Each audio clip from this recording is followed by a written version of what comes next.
سيجيا ويولد كاواش وإذا سرقين جيرو مسوسجيا يميدي مراسي بدون سرق نوسع دياليا حتى المسح مع ميروش إذا خديو سنسرين سبماريكان نتا تمطوطيس مسابيتي يا ميروش يقلنا كيدنا دايكا مع ميروش ديوان وجراوليو يقلنوغن ديال فرنسا ديك حقا الولايات الثلاثة ما السيدة سلمات ديك الزاوية سان دييغو دي كاليفورنيا ديك سالة جاكيا هذا قديم مسلاي غافو دليسي سنقالو كتوالي مداكيا وميكسما أكفادو أنو avec le colonel Amiroche هذا قد يحكون غاف الجيرانيا من 54 سوين الهند وين ندير الكس هذا قد يويت أنا جيتيس غاف الكولونيل Amiroche وكل يشرك بريد بكثورزيان وسوس.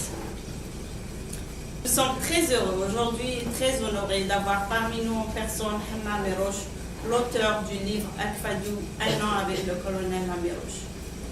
Monsieur Hamma Amiroche, bienvenue à Ottawa. Il est important de souligner que cette conférence rentre dans le cadre du cycle de conférences qu'organise Tesqamouti Salegen Nakawash. Et nous sommes très contents que la dernière conférence de cette année avant les vacances d'été 2012 est consacrée à une légende vivante qui est Dahmo Amiroche, et ce à l'approche du 50e anniversaire d'une indépendance confisquée par ceux qui ont mené notre pays vers la catastrophe et la crise multidimensionnelle actuelle. Quelques mots sur sa biographie. Hamma Amiroche est né à Tazmelt, Béjaïa en 1937. Pour la biographie et le parcours de Dahmo, il va lui-même vous les relater durant sa conférence. En effet, dans la conférence d'aujourd'hui, Hamma Amiroche nous parlera de la personnalité de l'homme d'État que fut son supérieur hiérarchique. Il va nous faire découvrir l'homme, son humanisme, sa rigueur de chef militaire et sa vision politique de l'époque. Il va aussi nous parler de certaines pages de l'histoire et des témoignages inédits de la guerre de libération. Le programme est comme suit. Avant de donner la parole à Dahmo, Farida El-Jama va nous réciter 2 poèmes sur la guerre. Suivra la conférence d'environ 1 heure avec notre invité de marque Dahmo. Hasmas, par la suite, va lire un poème de Dahmo. Il l'a écrit en français et à la tête Hasmas al-Khreili. Prise de parole de Madame Betty Amiroche qui va nous relater sa connaissance, son mariage avec Dahmo et l'expérience qu'elle a vécue en Algérie. Enfin, suivra les questions, le débat. Nous tenons à préciser que les questions doivent être courtes, claires, précises et ne doivent pas déborder du thème de la conférence. À signaler que Dahmo procédera à la fin aux dédicaces de son livre, dont malheureusement le nombre est très limité. Donc sans plus tarder, je céderai la parole à Farida El-Jama de chaque ministre.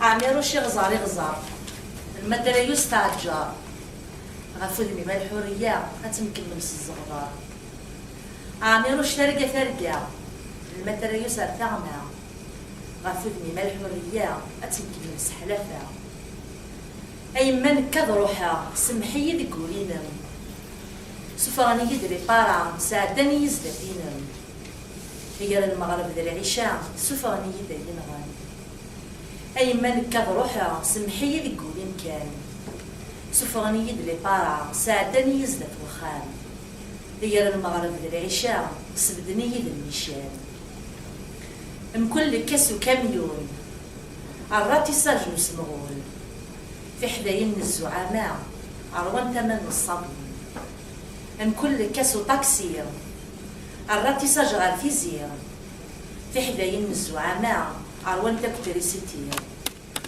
اليطنس دول كرموس ينغير من كيوس إنك الشهنة ريغان تخدم لفلوس اليطنس دول حارة ينغير من الساعة إنك الشهم غير تخدم لي في اللاكير.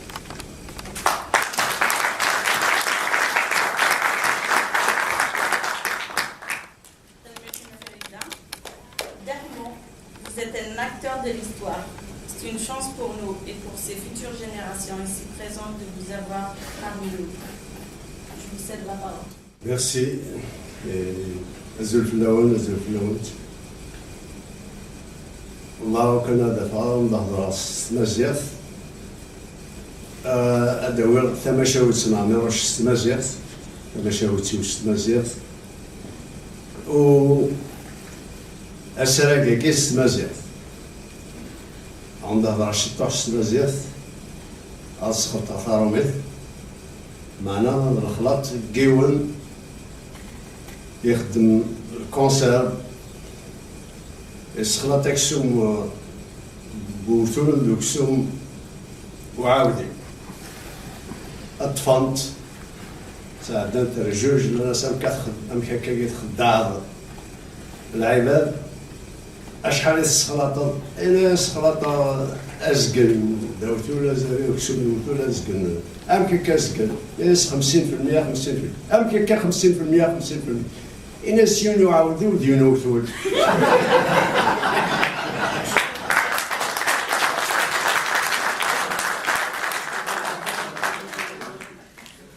كان السنة كينا طاروميث لا عاودي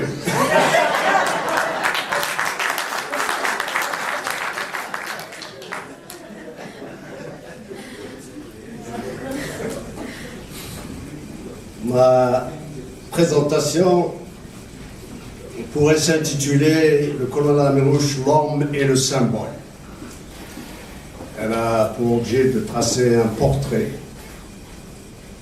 d'un héros légendaire avec lequel j'ai eu l'extraordinaire privilège de vivre jour et nuit pendant presque un an. Un héros légendaire mort les armes à la main. Et en prononçant ces mots, je pense à cette boutade du regretté Lamine de Barine. Nous n'avons rien fait pour la Révolution. La preuve, c'est que nous sommes vivants.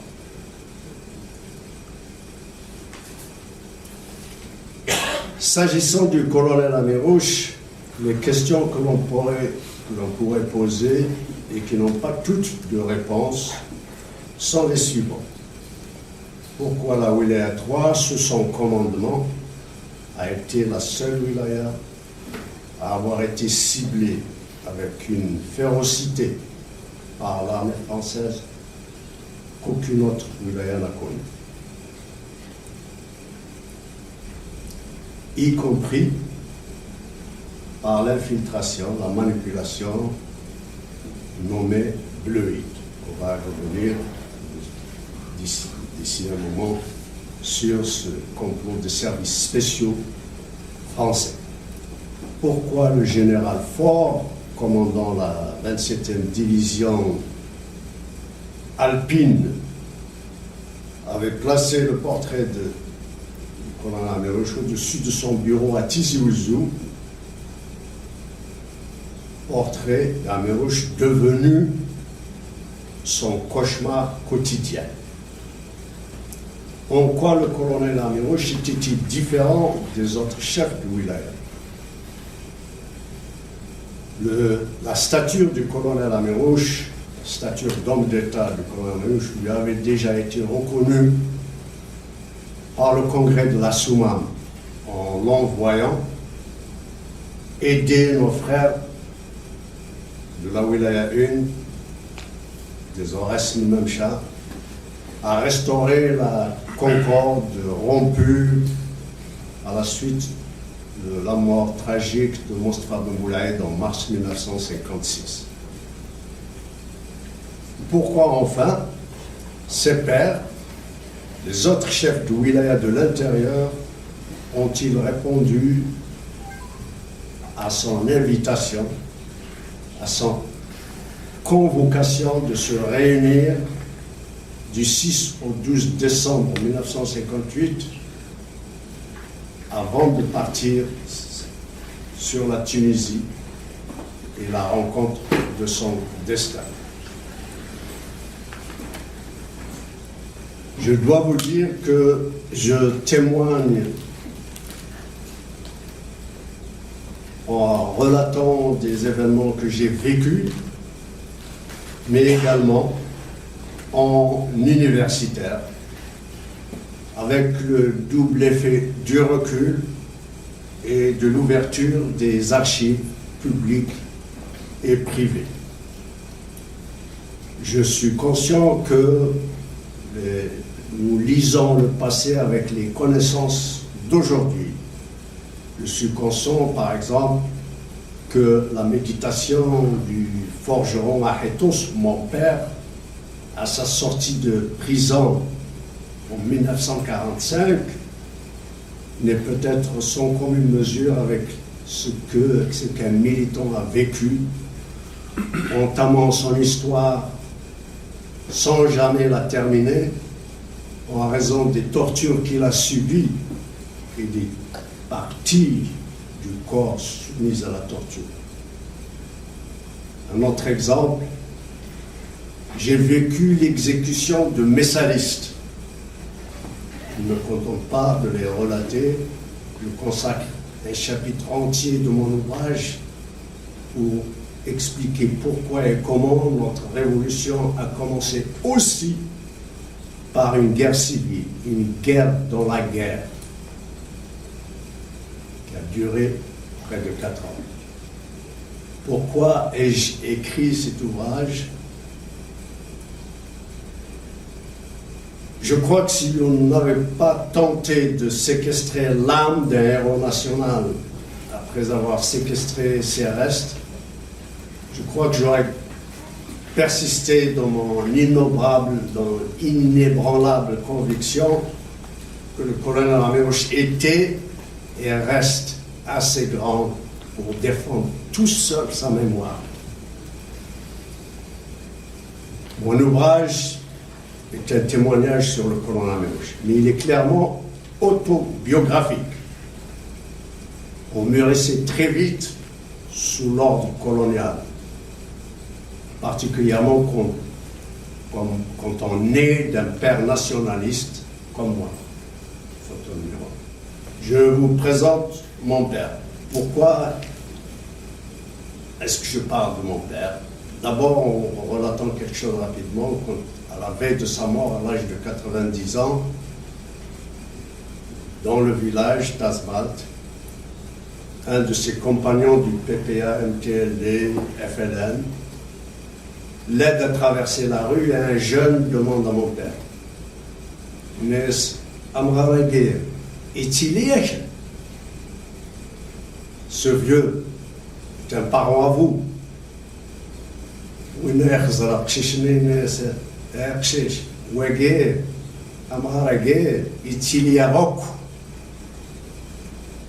Ce vieux est un parent,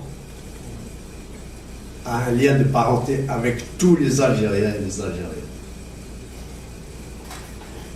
Je disais qu'on mûrissait très vite quand on vivait sous l'ordre colonial. Mon père a commencé, et quand on est d'un père nationaliste, il a commencé à militer à l'Étoile nord-africaine dès sa création à Paris en 1926. 1926, l'année de naissance du colonel Améroche. Il a continué avec le PPA dès que le PPA a été créé en 1937, l'année de ma naissance. Et avec le MTLD dès sa création en 1946. Quand arrive la révolution en 1954, elle me trouve en train d'apprendre un métier au centre d'apprentissage de Gaïf, de Bougie, de Djaï. Le 3 novembre, 2 jours après, mon père devient mon voisin. incarcéré à la prison civile de Bougie, de Tchaya, à 2 kilomètres de mon dortoir. Le sang calvaire ne cessera qu'en 1962. Après le cessez-le-feu, il a été relâché.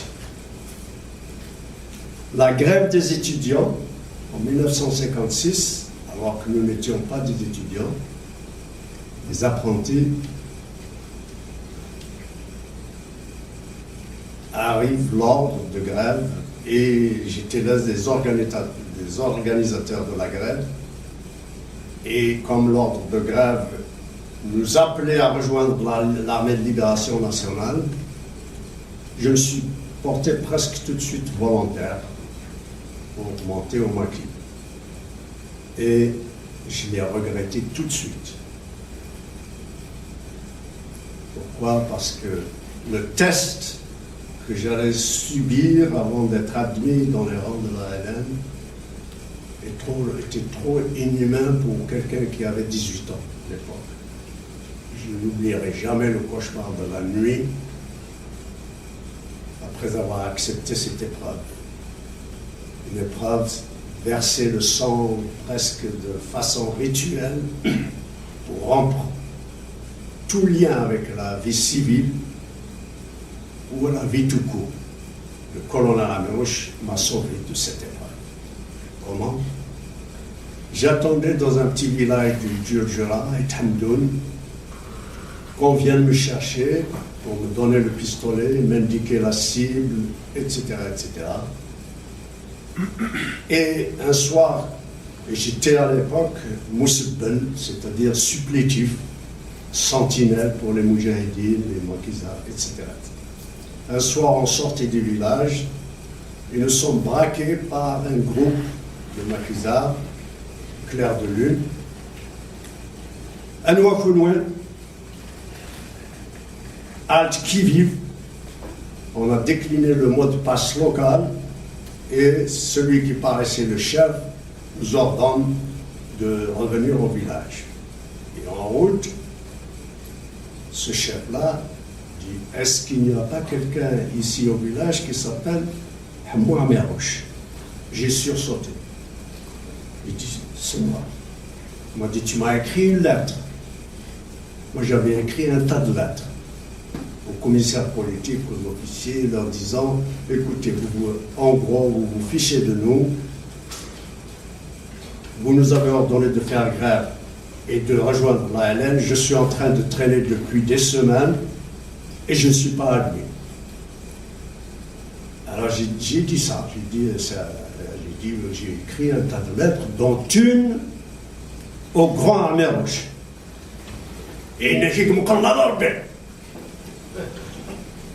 n'y a de grand que Dieu. Et il appuie avec un sourire. Il me dit: mais qui est Amérouche? Vous imaginez l'émotion, le tremblement d'un jeune de 18 ans et quelques qui se trouve devant cette figure déjà légendaire à travers les médias. Et la surprise de me trouver, de voir apparaître sous une forme que vous n'imaginez pas du tout. Photo 2. Je l'imaginais dans un uniforme rutilant. Voilà comment il était. Un kaki léger. Je l'imaginais armé jusqu'aux dents, jusqu'aux cheveux. Il avait pour toute arme une carabine US, vous pouvez la voir. Voilà comment il était quand je l'ai rencontré pour la première fois. Nous rentrons au village, on s'installe au refuge, il déboucle son ceinturon, il met une espèce de serviette haversac, là, d'un sac, comme oreiller, il s'endort. Ses 3 compagnons font de même, et moi j'étais là, contre le mur du refuge, et il dit: je suis en train de rêver, c'est pas possible. D'abord, je n'en revenais pas qui se couche comme ça, après avoir dit aux mousselines que nous étions, organiser un tour de garde.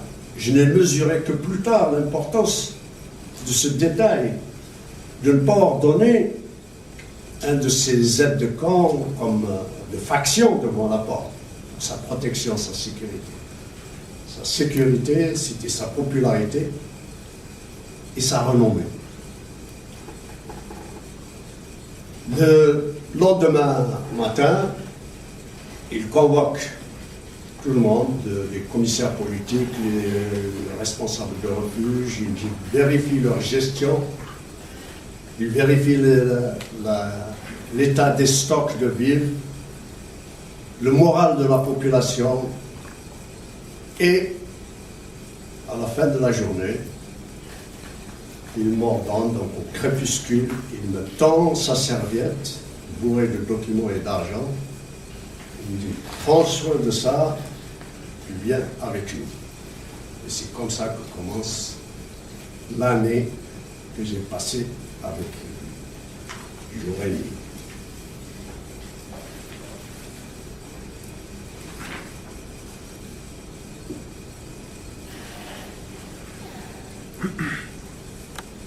Photo numéro 3. Et durant cette année-là, j'apprenais à le connaître et j'ai toujours la gorge nouée quand il s'approchait de moi et me murmurait à l'oreille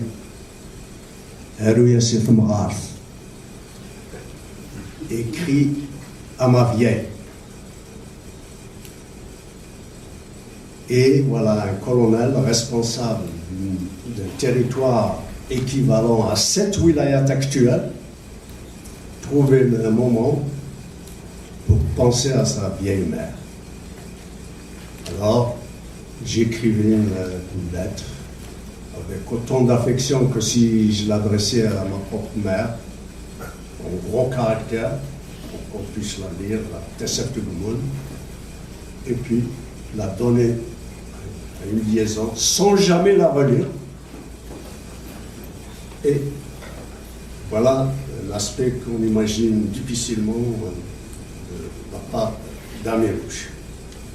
Une autre facette de colonel Amérouche, c'est qu'il était tellement juste qu'il était parfois injuste. On arrive dans un village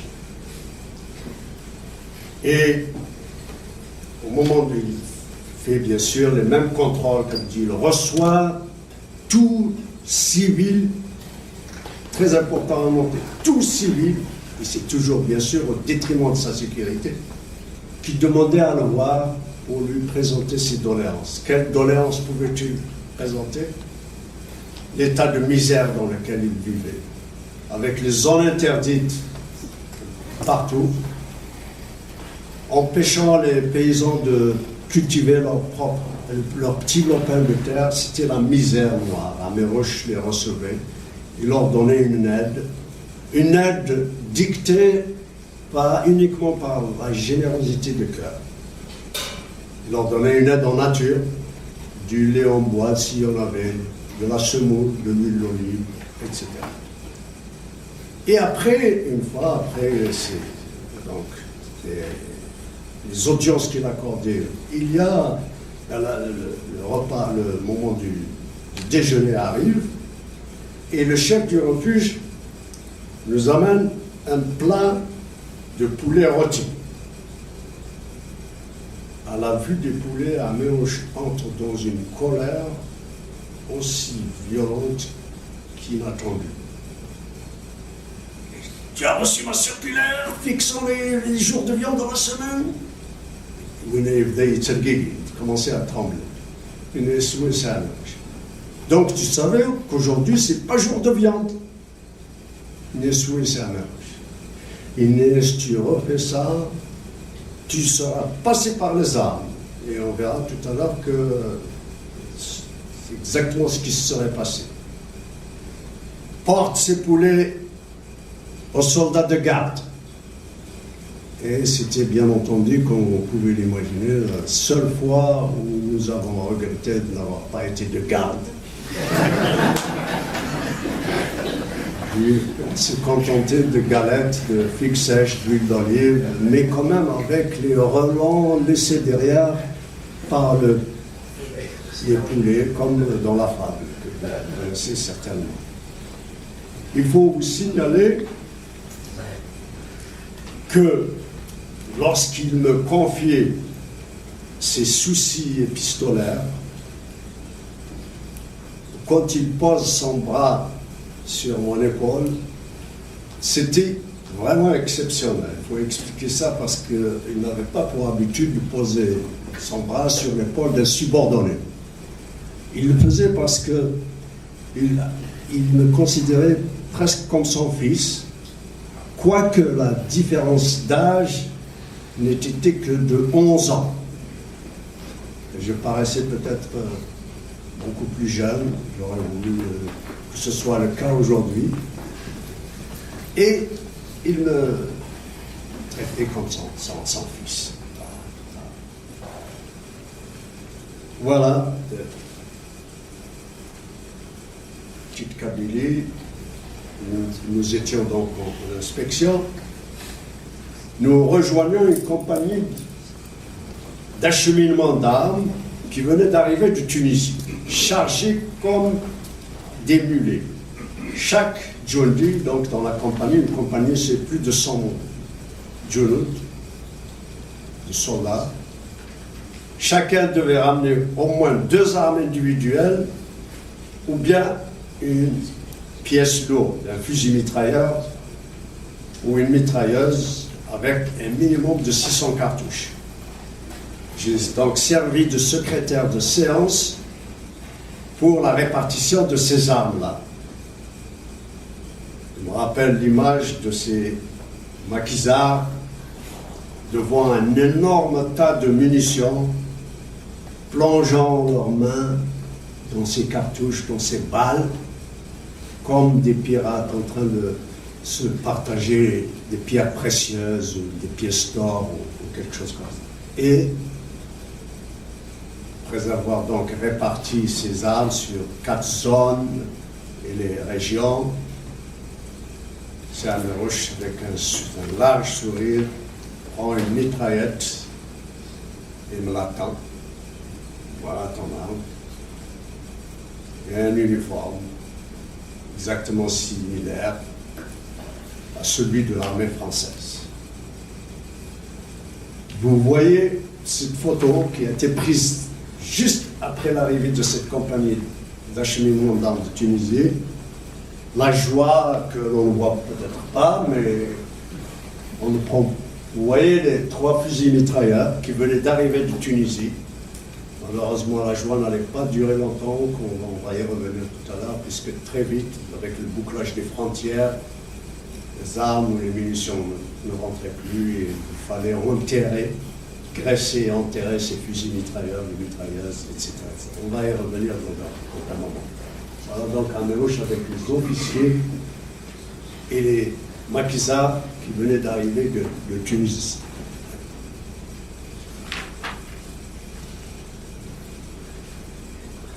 Le schéma d'opération et de commandement du colonel Amélouche était plutôt classique. D'abord, il faut noter que nous ne séjournions jamais plus de 24 heures dans un doua, dans un village. Et très souvent, malheureusement, dès qu'on sortait du village le lendemain matin, il était encerclé.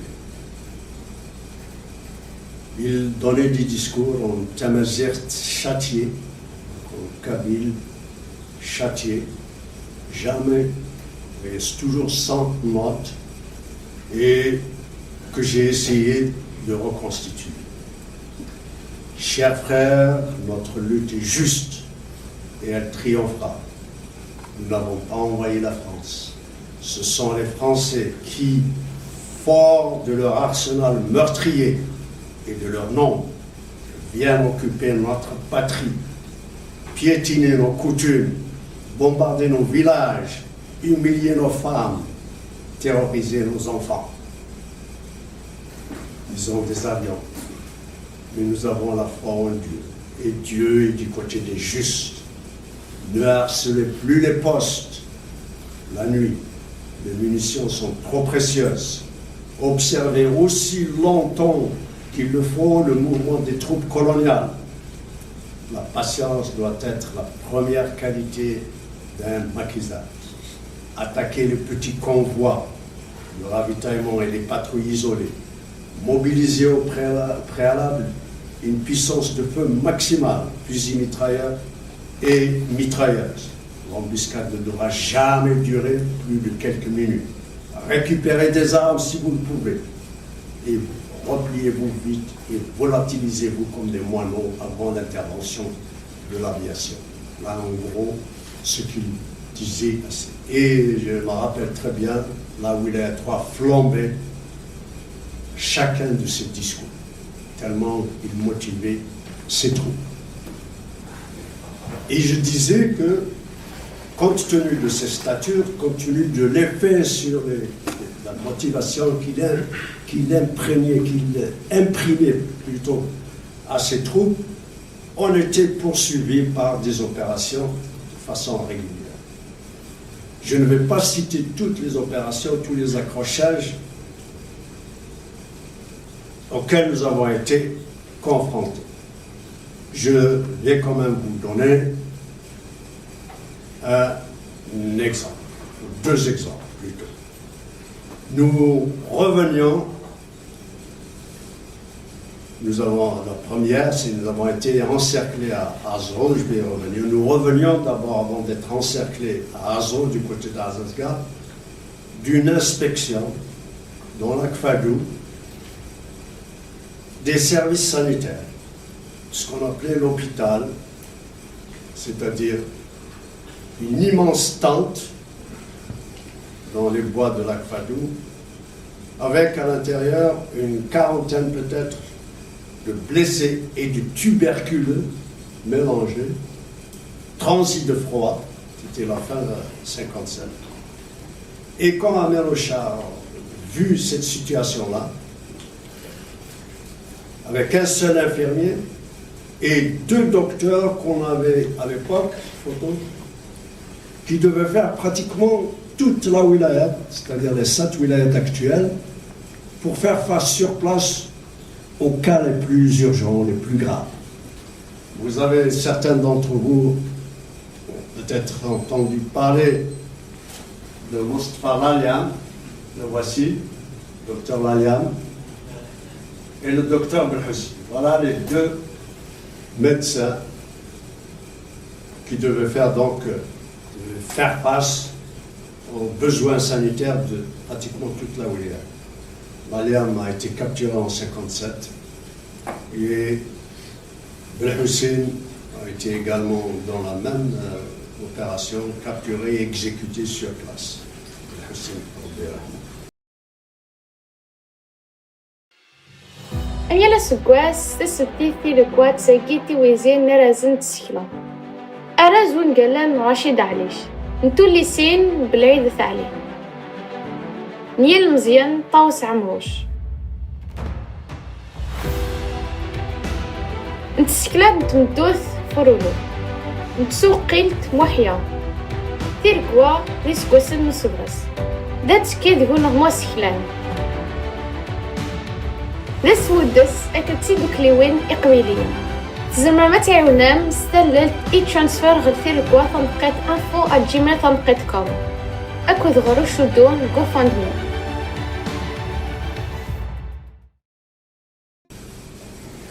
En voyant donc cette situation, Colonel Amérouche m'ordonne de rédiger un ordre de mobilisation à envoyer un docteur d'Akbo, docteur X. Je envoie l'ordre de mobilisation, il refuse de rejoindre. En apprenant que le médecin a refusé de rejoindre, le colonel Amérouche m'ordonne de rédiger l'ordre de son exécution. Condamné à mort. Il refuse de rejoindre. Et qui a sauvé ce docteur-là, docteur X? C'est l'Aliam encore.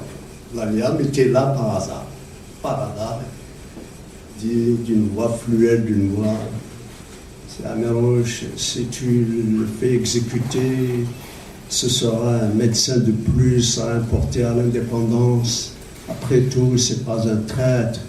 Il nous envoie des médicaments de temps en temps, du matériel médical. C'est Améroche, il a plaidé sa cause. Et puis, le colonel Améroche le regarde d'un air flamboyant, contrarié, en colère.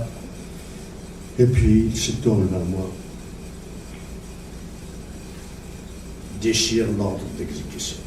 Il déchirait l'ordre d'exécution. Sinon, il est passé Et ce médecin-là, bien sûr, quand il m'a dit de déchirer l'ordre d'exécution, j'ai poussé un soupir de soulagement qui a dû s'entendre à Ottawa. Pourquoi? Parce que c'était notre médecin de famille. Et il a continué à être notre médecin de famille à l'indépendance jusque très tard, 70, 80. Et il a été élu à la première Assemblée nationale en 62. Il nous a invités, quelques maquisards et moi, pour un méchoui que vous pouvez imaginer dans une villa splendide au bord de la mer, au figuier. Et pendant qu'on mangeait, je le regardais. Il dit, tu dois une fière chandelle à Améroche. Ah. Améroche avait été sensible à quelque chose, c'est quelque chose de très important, aux arguments développés par l'Alliance, parce qu'il savait qu'Améroche allait être sensible à ces arguments. Améroche fut le seul chef de wilaya à préparer la pré-indépendance en établissant un centre d'accueil des étudiants à Tunis dès 1957 et à y envoyer chaque Algérien, chaque jeune avec un potentiel quelconque pour se former et préparer, revenir après l'indépendance, servir son pays. Et c'est comme ça que ce centre a formé des centaines de cadres civils et militaires. Le seul chef de wilaya à le faire. Et c'est pour ça que finalement, il a été sensible aux arguments de Moustapha Lalliam. Donc, après cette inspection, nous arrivons dans un village à Zro. Comme d'habitude, à l'aube, et tout de suite la fusillade éclate au niveau des sentinelles. Nous bouclons nos ceinturons, on sort, on était déjà encerclés, les troupes françaises se déployaient. On fait demi-tour pour voir s'il n'y a pas une autre issue. C'est la mitraille, fusil mitrailleur, mitraillette, etc., etc. Les balles vraiment sifflées comme des abeilles autour de nos oreilles. Les brindilles qui étaient brisées, c'était la débandade la plus totale et les ordres du colonel Améroche, éparpillez-vous, c'était absolument inutile. Sur une douzaine que nous étions, il y a 3 qui sont restés sur le carreau. Bon. Et donc on se dirige de l'autre côté, là, qu'on croyait peut-être sûr, qui n'était pas encore encerclé. Il y avait une piste qu'il fallait traverser avant de rentrer dans la forêt, piste anti-incendie. Et sur cette piste, les blindés commençaient déjà à se déployer. Et personnellement, je me souviens, j'ai commencé à murmurer ma prière. Et puis, vous n'allez peut-être pas le croire, une espèce de miracle, on l'a considéré à ce moment-là que c'était un miracle. Un épais brouillard s'est abattu sur la piste, et vraiment épais. Et nous avons pu nous faufiler et rentrer dans la forêt, où nous avons passé toute la journée avec on entendait bien sûr les avions, les blindés, etc. C'était visible, nous avions été vendus, comme on dit. À la fin de la soirée, on descend vers le village, mais il n'y avait plus de village. Il était en flammes. Et grande flamme là qui illuminait un peu les arbres alentour, ont montré la silhouette d'une vieille femme traînant une chèvre. Le seul être vivant qu'on ait trouvé se trouvait là. Les autres ont fui, ont été arrêtés, je ne le saurai jamais. Et en nous voyant, elle lève le regard sur nous et nous dit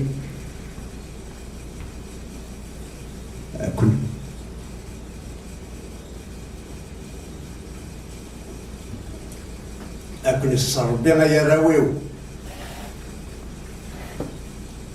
Dieu vous protège, mes enfants.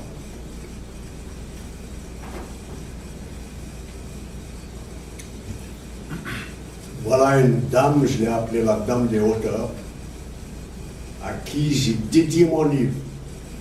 Je ne l'ai dédié qu'à elle, ni à mon père, ni à Amirouche, ni à personne. J'ai dédié mon livre à cette dame des hauteurs, en disant dans la dédicace que, aussi loin que je recule en arrière à travers les souvenirs tumultueux de la guerre, aucun être n'a provoqué en moi une aussi grande émotion. Elle avait tout perdu à cause de nous, parce que l'armée française n'avait pas à nous surprendre dans un village. Et notre foi. S'il doit y avoir un accrochage, c'est en dehors du village. Et là, c'était donc, elle avait tout perdu, sauf la chèvre qu'elle traînait, et malgré ça, elle invoque Dieu pour nous. Le deuxième ratissage, que je raconte rapidement, dans lequel nous avons été engagés, fut certainement le plus violent. Vous allez voir comment. Probablement parce que il a fait suite à un exploit unique dont il y a 3 des officiers sous le commandement d'Amirouche. La prise d'un camp, Al-Horan, du côté de Msila, sans effusion de sang, grâce à un sergent-chef d'Espagne qui était de garde dans le camp, donc de l'armée française, qui a introduit une nuit une compagnie de l'ALN et qui fait prisonnier 17 soldats français avec à la tête le lieutenant Dubos. 35 mulets d'armes et de munitions. Et à la suite donc, de cet exploit, le 4 février 1958, l'armée française a lancé un ratissage du côté d'Orzinagen où nous étions en inspection. Tôt le matin, les avions arrivent, une colonne de l'armée française monte de Dierzra-Makran. La compagnie, le bataillon de choc commandé par Mohamed Rabah Shaib va à la rencontre des soldats français pour protéger le colonel Amirouche. Et c'est la fusillade. C'est la fusillade. Et les B-26 qui apparaissent, j'ai fait connaissance pour la première fois de ma vie avec le napalm.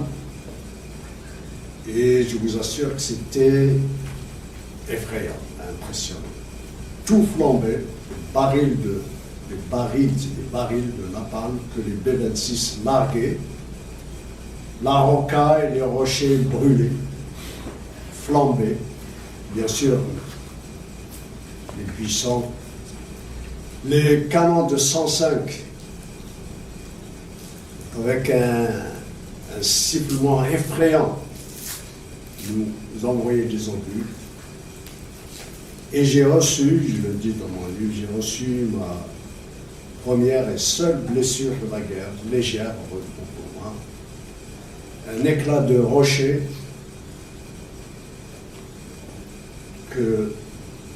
provoqué par l'explosion d'un obus m'a touché à la tête.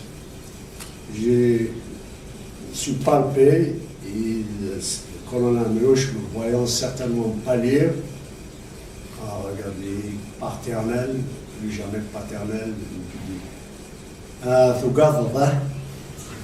vous assure que c'est bon. Tu as peur, hein? J'ai menti, bien sûr. Non, ça n'a pas peur. Bien sûr que j'étais jeune, et puis après, c'était pas tellement les obus qui m'impressionnaient, c'était le napalm. Quand tu vois ces barils de napalm se rapprocher de plus en plus, qui flambaient et tout flambait de bon goût, c'était vraiment un enfer qui a duré toute la journée. Au crépuscule, on va vers Atziki, sur les pitons, et une liaison nous ramène la triste nouvelle. Le chef de bataillon de choc et 10 Dionoud avaient été tués dans le ratissage. Photo numéro 7.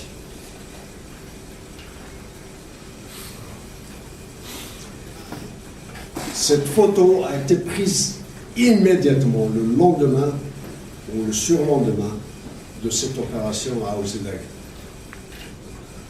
Il dit que c'était en février, c'était l'hiver, vous voyez la neige derrière.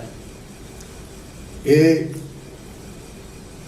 le fameux sergent-chef Zernouh qui a permis cet exploit, le voici, il a remplacé le chef de bataillon et il est mort lui-même comme chef de bataillon, les armes à la main. Les autres, c'est des officiers, moi également, et vous me voyez, je suppose, à côté, vous m'avez peut-être reconnu ou pas. Et vous remarquez un détail, le visage de Saint-Méroche, particulièrement sombre, pour deux raisons. La première, bien sûr, c'est une nouvelle qui venait de nous arriver, de la mort de Cheikh Mohamed Rabah, chef de bataillon, et aussi parce que, vous voyez, il avait des oreillons. Il était malade. Saïd Saadé, dans son livre, c'est moi qui lui en ai parlé quand il m'a interviewé. Il a dit qu'il ne s'est alité qu'une fois dans sa vie lorsqu'il a eu les oreillons. Bon, il ne s'est jamais alité. Il a mal pris ses notes, là, Saïd Saadé.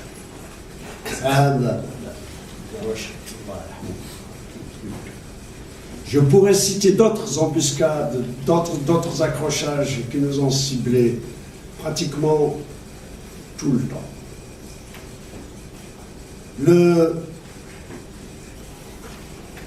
Il y eut quand même une embuscade, celle de Djebel Tamar, côté de Ain al-Malah, qui lui fut fatale.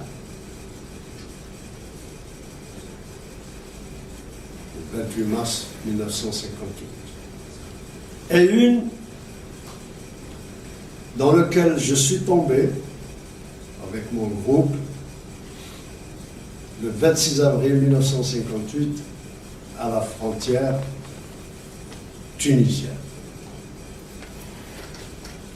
J'ai posé la question tout à l'heure de dire pourquoi la Wilaya 3 a été la seule à être ciblée avec une telle férocité, y compris par la fameuse Bleuite, le complot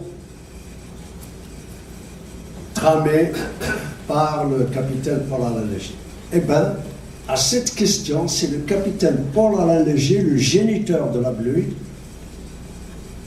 qui a répondu. Je cite, parce que la Wilaya 3 semblait à l'époque se présenter comme la wilaya prépondérante. Voilà ce que dit le capitaine Paul Alalégé qui a comploté pour infiltrer la wilaya 3 et également la wilaya 4. Tout commença pour nous, Salhi Hussein, Salhi Al-Aqsar, on l'appelait, c'est le Hussein Al-Aqsar, nous quitte le 20 janvier 1958, muté dans la région de Bojnaïl.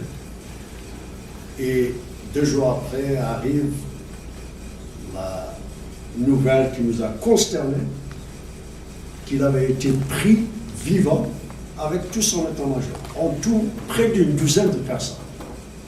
Ce sont ces arrestations sans précédent qui, comme des tirs de sommation, ont alerté le colonel Amerouche qu'on était infiltré. Parce qu'on peut capturer 1, 2 par surprise, 3 peut-être, mais une douzaine, pas possible. On va voir ce qui s'était véritablement passé. Photo numéro 8.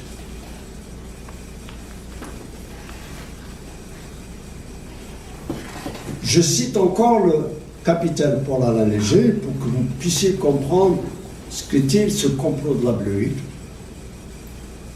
Persuadé, écrit le capitaine, que rien de tangible ne pourra être obtenu sans le concours des musulmans, je pensais que l'action souterraine de rebelles retournés et réinjectés dans le circuit était la meilleure façon de parvenir à juguler le terrorisme.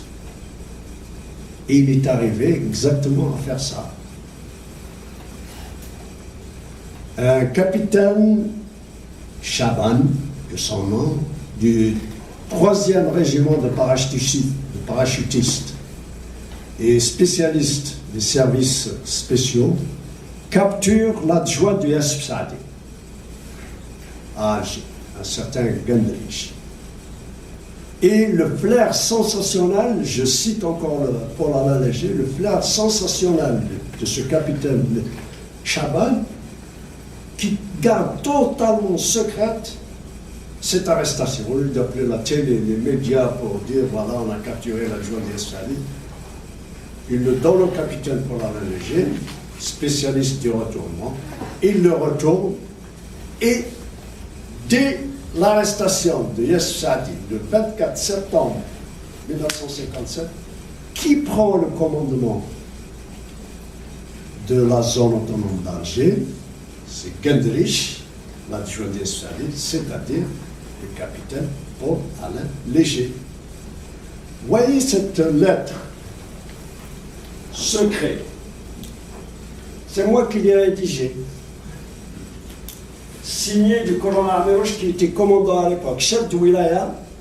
Il n'était pas encore nommé officiellement, il était chef de wilaya après le départ de Sénastre en Tunisie. Le contenu de la lettre importe peu, mais les dates sont cruciales. La lettre date du 22 septembre 1957. Et Yassib Saadi a été arrêté 2 jours après, 24. Elle prouve, sans discussion, je vais vous dire pourquoi, qu'au plus tard, le 24 septembre 1957, c'était le capitaine Paul Alalégé, le chef de la zone autonome d'Alger, dès que Yassib Saadi a été. Un auteur célèbre anglais, Alistair Horn, dans son village, A Savage War of Peace, confirme exactement ce que je dis. Alors, non seulement il contrôle la zone autonome d'Alger, mais il reçoit tout ce qu'on lui a envoyé. Cette lettre en particulier, les armes qu'on lui a envoyées, l'argent pour... Et pour montrer que la zone autonome d'Alger est activée encore, il organisait de faux attentats. Et nous, quand on lisait dans la presse, attentats terroristes, etc., on s'est dit, bon, ça va. Les armes qu'on envoie à Alger, ça valait la peine. rien de terre. Et c'est comme ça qu'il est allé à Borj-Mnaïr avec un kshabia, avec ses bleus. Les bleus, c'est les maquisards ou les militants retournés étaient habillés de bleu. C'était l'uniforme des harkis des villes. Pour ça, c'est de là qu'est venu la bleuite, le nom de la bleuite. À partir de ce moment-là, il n'avait plus besoin de trafiquer les ordres de mission, les laissez-passer, etc. C'est avec un authentique laissez-passer signé de l'adjoint de Yassou Saadi qu'il est venu à Borj-Mnaïr, habillé de kshabia avec ses bleus, et qu'il capture le lieutenant Hassan Barsa. C'est à partir de ce moment-là que Saint-Amérouche a su qu'on était infiltré. Bon, il s'est rendu compte également que les Français venaient de venger un autre exploit de la Wilaya 3, dans lequel à l'époque Saint-Amérouche n'était pas encore impliqué. C'est le fameux exploit de l'oiseau bleu dont vous avez peut-être entendu parler. Les services spéciaux ont voulu organiser des contre-maquis en Wilaya 3. Ceux qui avaient été contactés, c'était des vrais maquisards, des vrais FLN, des gargotiers de l'Azazgar, Hamed Zaïd, a reçu l'ordre de marcher.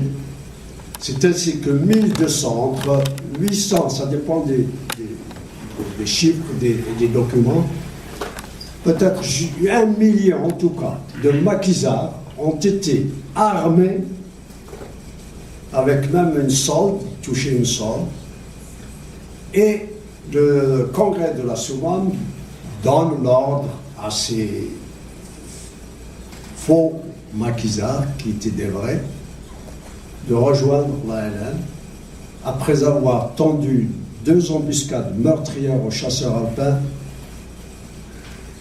dans lesquelles 70 soldats français ont été éliminés.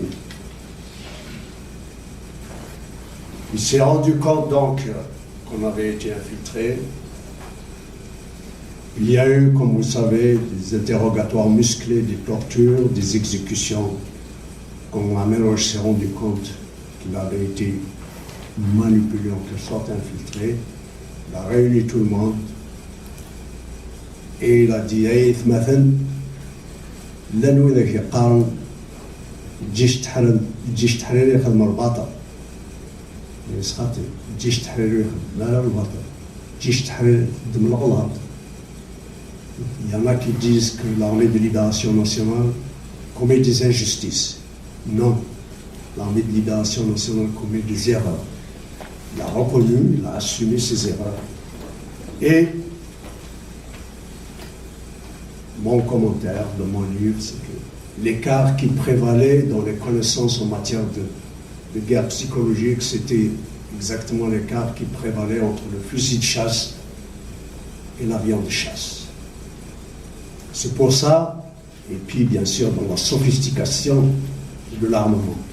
C'est pour ça qu'il n'y avait aucune commune mesure entre les pertes de l'ALN, Libération nationale, et les pertes de l'armée française. 1 pour 7 si on retient les chiffres français. Pertes humaines 100 ans. L'affaiblissement, comme je l'ai suggéré tout à l'heure, l'affaiblissement de l'armée de libération, de la lutte armée, il nous reste 2 minutes là. Consécutif au bouclage des frontières,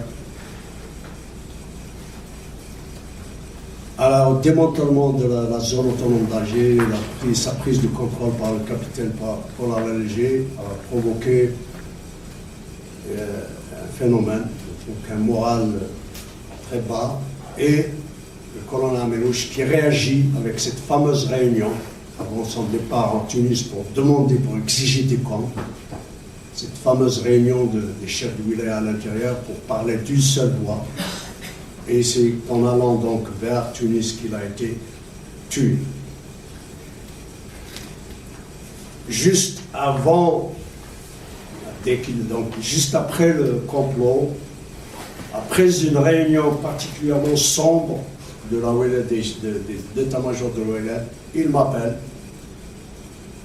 il me prend à l'écart et me dit voilà, je t'ai désigné pour faire partie d'une mission qui part à Tunis. Prochaine photo. Il me signe ce laissez-passer, 2 signatures en bas, en français et en arabe. Et une note manuscrite ici. Les responsables de la frontière sont priés de faciliter le passage à Hamou. Hamou est une liaison spéciale de la Wilaya 3.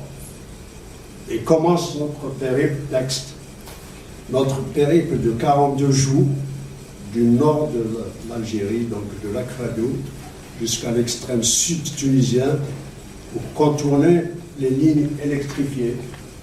Notre passage par les Aurès, en avril 58, vous me reconnaissez là, voilà ceux qui sont, le groupe qui est parti en mission, commandé par Abdelhamid Mahdi.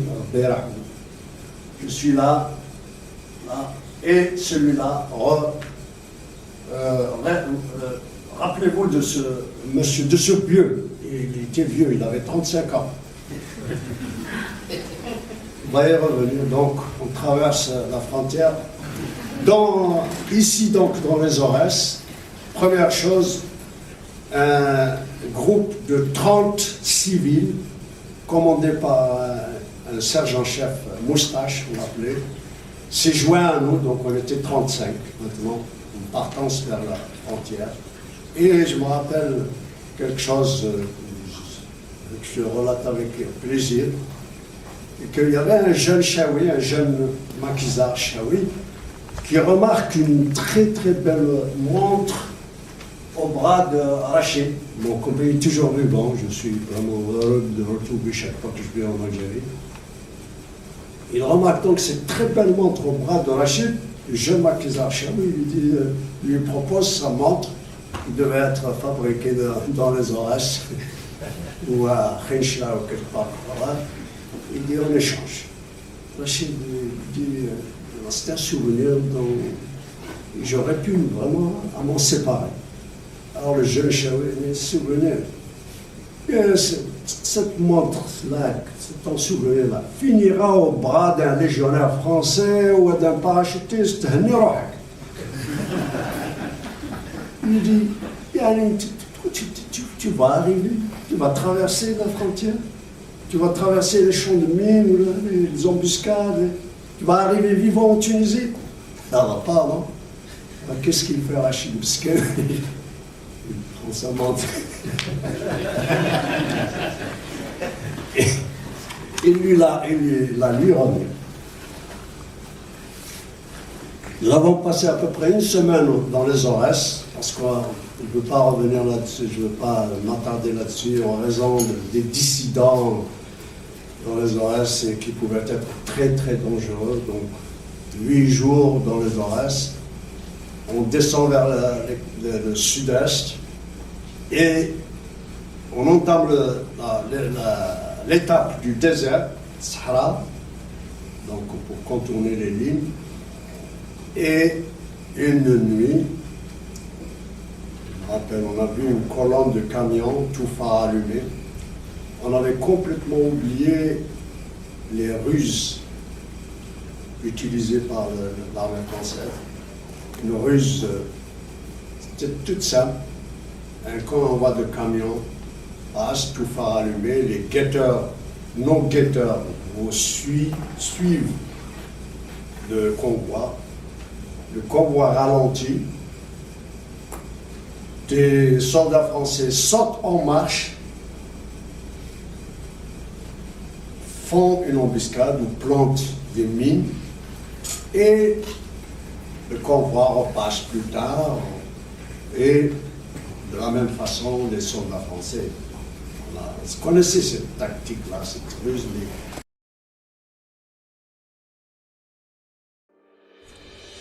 والي تسناس التليفون تسوقيلت أمرافق نون ور نسعي تمثيلت إواكن تسولفم يعكويرن سنيلسانن أتيلي ميالاس تقارب مرت وشولين نون أسناسنا ونديف كودم يلهان إن رث يجن يسهل ويسقدش غير مدن مرة خاص تانيث سقع كويرني سنيلسانن سيدرث داسناس التليفون تسوقيلت سي جوجل بلاي ناغ لاب ستور تفهم سهالة ذ لهو نوذ منا نسقدش أرنوث ديما نون غير داليا ذ الولوف في مسقداش النظام يوم يعجب وياكي. Après 41 jours de marche, on était épuisé.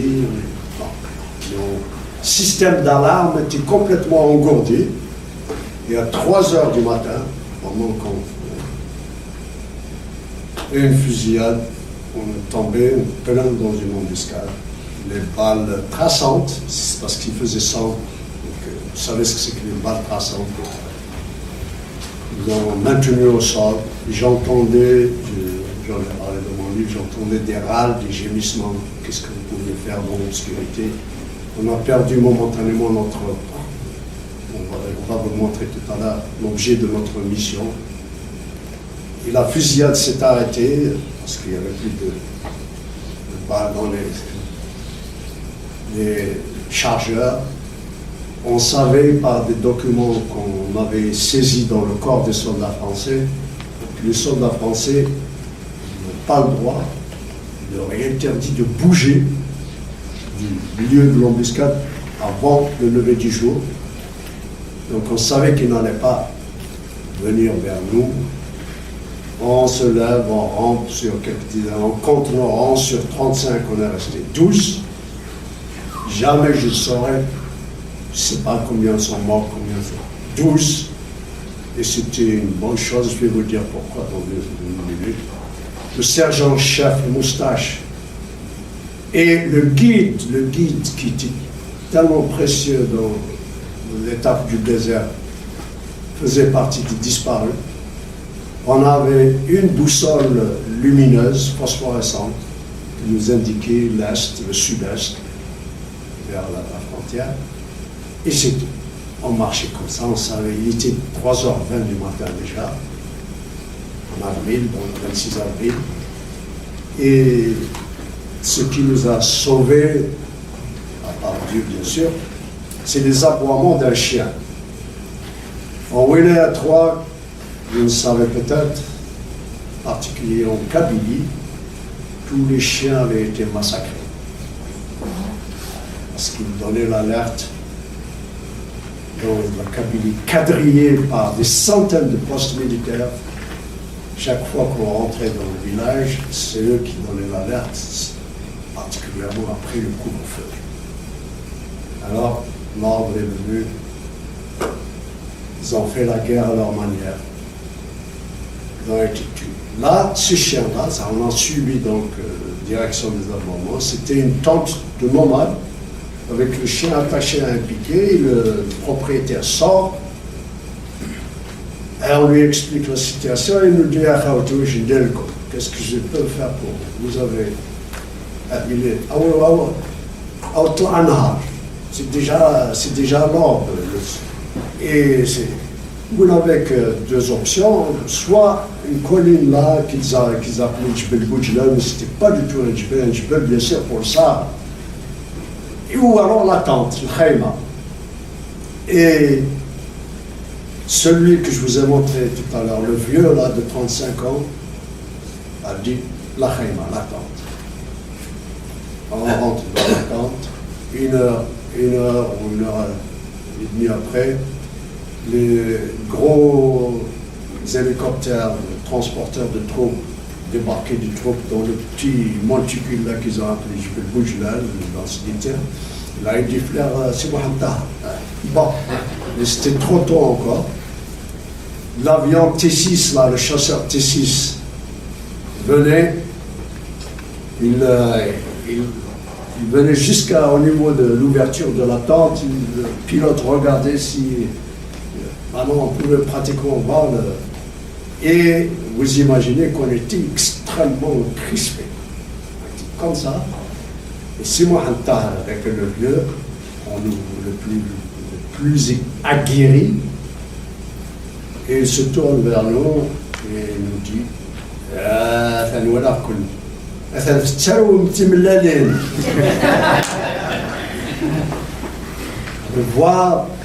je vois que vous êtes visiblement en train de pondre des œufs.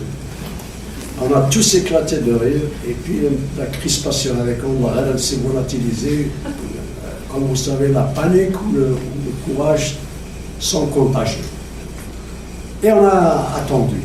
À midi pile, au moment où on allait manger quelque chose, la galette à levure là, maintenant, un guetteur que le propriétaire de la tente là, un autre nomade qui l'avait placé un côté là pour boire, guetter, vient complètement affolé.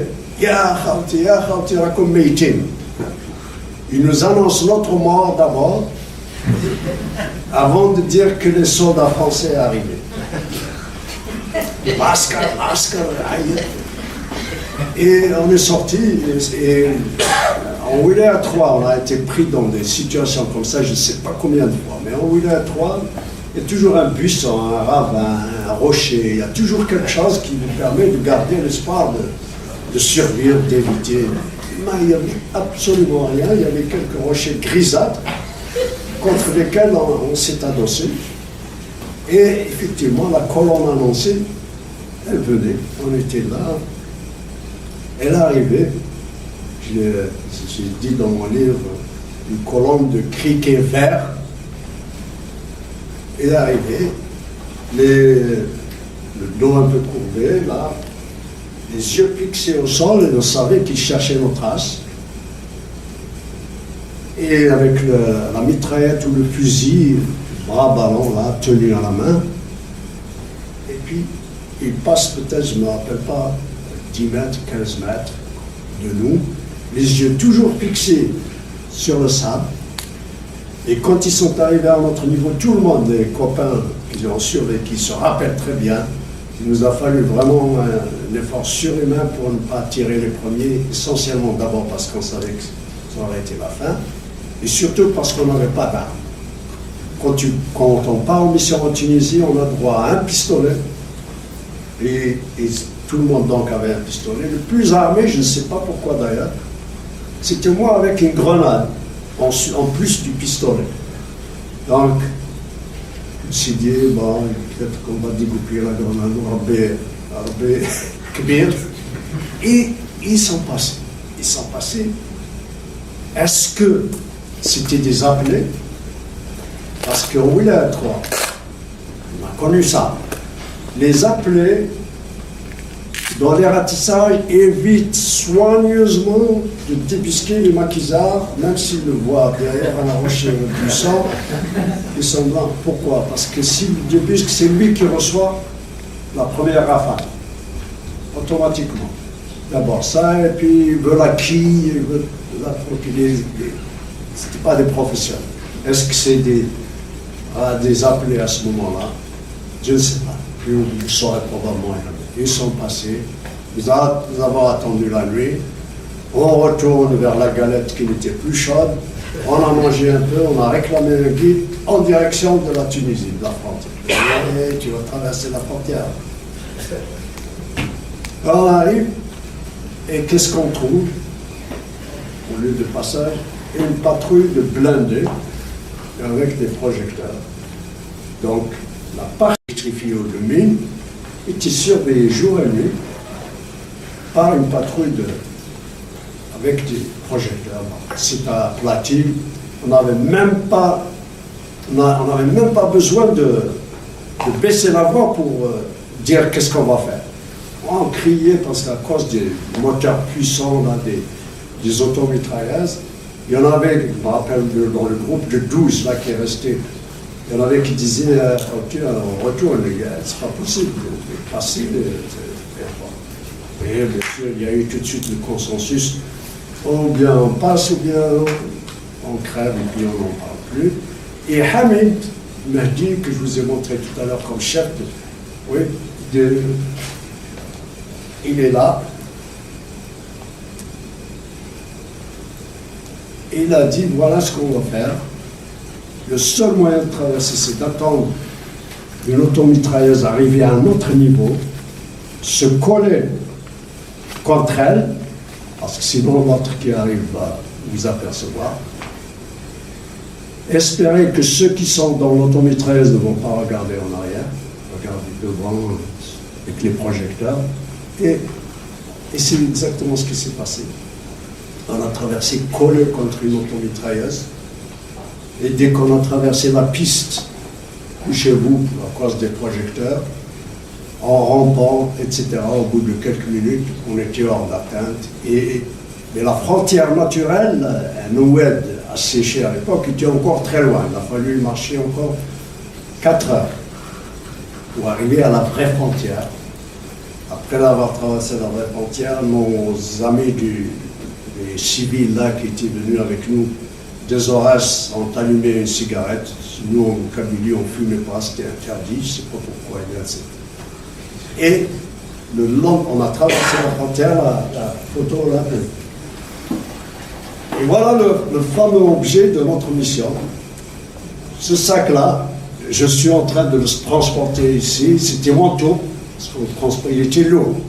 Et certains d'entre vous savent pourquoi il était lourd. Ceux qui ne le savent pas, il contenait une énorme somme d'argent avec quelques documents, des rapports, etc., etc. Ça, c'était la deuxième journée. Sur les 42 jours de marche, une seule fois dans les Horaces, au Chélian, on a marché 2 jours. Sinon, 40 jours la nuit. Ici, pour la première fois, ou plutôt pour la deuxième fois, on a marché pour la première fois depuis des mois et des mois. On a remarqué qu'il existait des fleurs, on pouvait les voir. Il y avait des pâquerettes, des marguerites, des coquelicots. On était, voilà. 24 heures après, on est reçu comme des héros par qui? Karim Belkacem, Farhat Abbas, le colonel Bentobal, le commandant Edir. On vivait avec eux dans une grande villa dans la banlieue tunisienne. Et bien sûr, pourquoi on était reçus comme des héros? En raison de cette somme d'argent énorme que nous avions ramenée. Au bout d'une semaine, ils nous jettent. Ils allaient aux frontières, au camp, etc. Et j'ai vécu quelques semaines comme ça. Et j'ai écrit un message à Ameroche. J'ai dit, vous imaginez peut-être difficilement un jeune comme ça, dégoûté, uniquement parce qu'il voyait les responsables en cravate, en costume, avec des voitures rutilantes, alors qu'à l'intérieur, vous imaginez la situation. Je dis, moi je ne reste pas. Je rentre, j'ai envoyé donc un message à Ameroche. Il me répond, il me dit non, c'est moi qui viens. Et effectivement, il venait, comme vous savez, vers Tunis quand il a été tué. Et il ajoute, essaye de reprendre tes études. Reprendre mes études avec le certificat d'études à l'âge de 21 ans. Certificat d'études, 2 ans de centre d'apprentissage. Mais quand on sort des maquis, c'est possible. Quand c'est le colonel Ameroche qui vous dit, reprenez vos études, vous les reprenez. En 3 ans, j'ai fait mon bac français en sautant des classes, en prenant du maxitan, des drogues pour ne pas dormir. Encore une fois, ce n'est possible que lorsqu'on sort des maquis, j'ai sauté dans des classes. Et le GPRA pensait que j'étais un génie, alors que j'étais un simple bûcheur qui dormait au moins 5 heures par la nuit. Où est-ce que vous voulez qu'il m'envoie continuer mes études? Aux États-Unis, 1 mois avant la fin de la guerre. Voilà à peu près mon histoire. Quand j'ai appris à Tunis la mort du colonel Ameroche, j'ai erré toute la nuit dans les rues de Tunis. Et alors, je me suis réfugié dans un café enfumé de la rue de Tunis. d'une rue de Tunis et j'ai rédigé les premières lignes d'un poème que je n'ai achevé que 50 ans plus tard. Ce poème va vous être lu. Merci pour votre attention.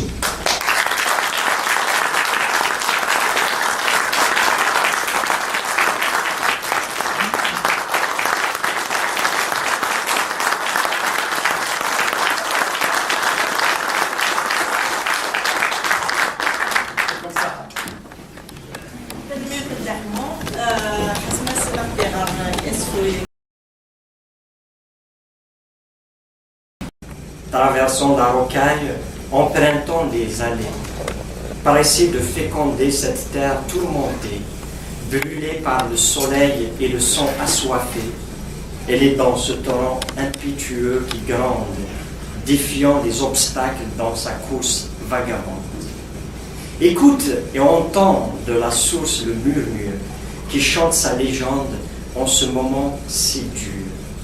Écoute ce vent nocturne qui agite les chaînes des rudes combattants adoucissant la peine.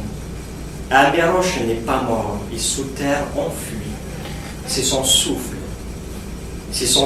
ma sœur, sur l'arbre qui frémit. C'est lui. Il est mort, mais n'est jamais parti.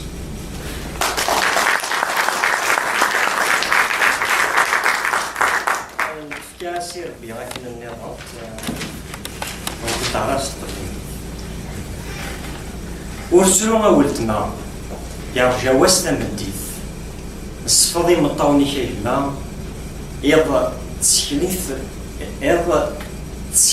في جريث يسوايا الطمع ظرف يسكاو ذاتي ثارا يسكوج اللي باغي بغرف يرنايا غطرات ثمارا في اللي ذكين وانت الرفرف غافي يضيس تكوهم ثفرارا يقولاد اللي باغي نغدي مصرف ذي الحبوس ونسعي في سورة وإذن يقول لنا أذي رزو روميو ذيك السنة غاري من غير سبول خاص موثن أثنان ديال ثوذاث ذو مجد بقرو ذي ديلول تامورث اللي جدو ذارا نسفد ماشي ذايدك أبو خلول أثنان مزوم ذي غزار يلثقيت ذيس 50 الشرقير بيبو ذرار ثم الدفيرتو تيسين يبود حمال غار البحر يسجوجيل أمهود تمغروسين يسجوجيك في زمرين يفكا الفنان الزيت أذ يعمرو خامور يلسن تسروان يكوجلن سينوزنس ذي لي لمزين السين أذراب تخيدك حرزيت الطراد يرد تموت ذا البور يطيج يسوى ولا ذي ذمن زويني ربي مثل غرور ذي الصدوى من الباطل لقمن أرانا قتاثو ذي الصور يقبيلي ثاقدي السكين جال من دادا الصلاة إواضون يزوغو ذي تزيقوا أم زروي ولي يتاقوا رصاص يقوم راه نبدو الشتوى ذي زمان يرفد لقد أن الدوات من غيرو جال تمزوط سموزقث أذراد جال تمزوط سموزقث إواضون يتهزون تيزمرين أذرار يردير بمور يحنث إهلا سوالاش تلاوين يالي مطيمور ينونث أنزا يزوزن دي غالفين خاصنا غاني ركزنا غاف تموت يالي ديم يسوى ميزوران أميرو شايات مامور يموت اسميس وثبويني غزران خاصا مزروين الجزائر يتسوت ورمحون سوزغين أي نظران ذي ثغرين أي ذي ثغريس أول ثما يغيل ثغريس أول ثما يغيل لنا لن يوزكا خاص تجرى يقورن تلاصلي فيهم يقازن تيزكوا ذا نزاس يزوزون التجور ذوهم الهود يقورن يثاوين ضد الطرق أدنى الزغورس وأدنى الزغورس وراون خاص ولا شي تاسا ولي اللي مسوي ذي روحان خاص يحمل ديال زار يبوسات فرون الشوفاف ثموثات يسوى نزار خاص غيدا كلشي يفاف أجدود في اللي ما تيزار أين المنار يسيوفاف أضار ديزي صازار غفخام أشعر ثافات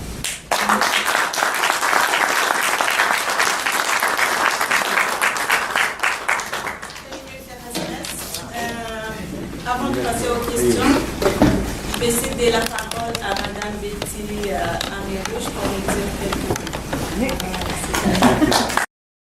Son père lui a dit, en kabyle je suppose, mais je ne peux pas le dire, prends soin d'elle, c'est une exilée. Amir, Rolex, guitare,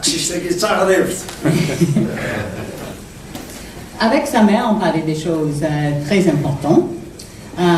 Imma takken Italie, bella li tatas. Imma inesa, lich, Imma dayen, bzaf.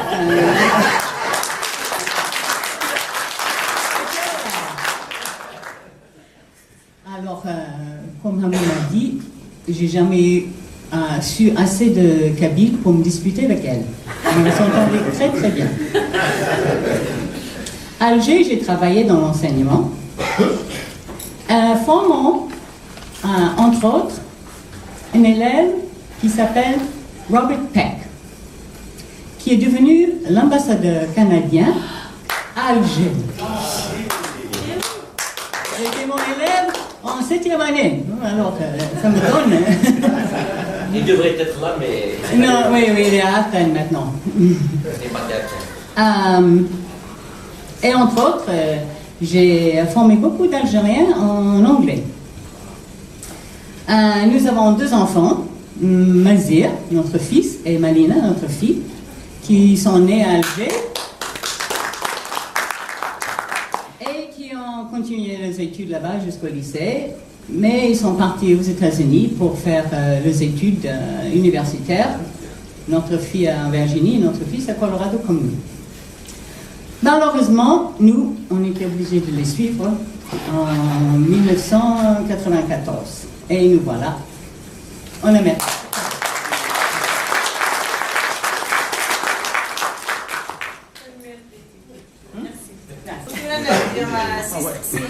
Bon, donc, sans trop tarder, donc, on vous remercie d'être venu et c'était une très très bonne présentation. Ça nous a fait vraiment voyager, c'est-à-dire c'est comme si on était avec vous. C'est vraiment une très très bonne, comment dire, situation de l'histoire. Donc ma question c'est plus sur une dimension de Amérouche que j'aimerais quand même peut-être que vous commentiez ici. C'est la dimension, bon, on a fixé il a la dimension des noms politiques, tout ça. Donc, l'aspect d'État. Oui, un homme d'État, voilà. Donc, l'aspect laïque, comment pourriez-vous définir Amérouche? Est-ce que c'est un homme laïque? C'est-à-dire, comment il aurait imaginé l'Algérie dans le futur? Parce que c'est l'Algérie laïque, ou plus ou moins un peu, ou plus ou moins avec la confusion du religieux, avec un peu de modernité avec le socialisme, comme c'était fait un peu avec la constitution, l'islam, la religion d'État.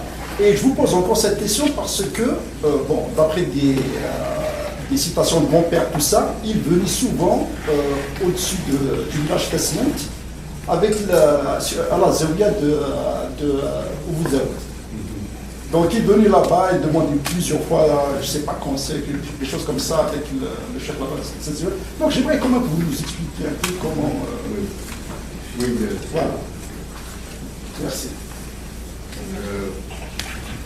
Le colonel Amérouche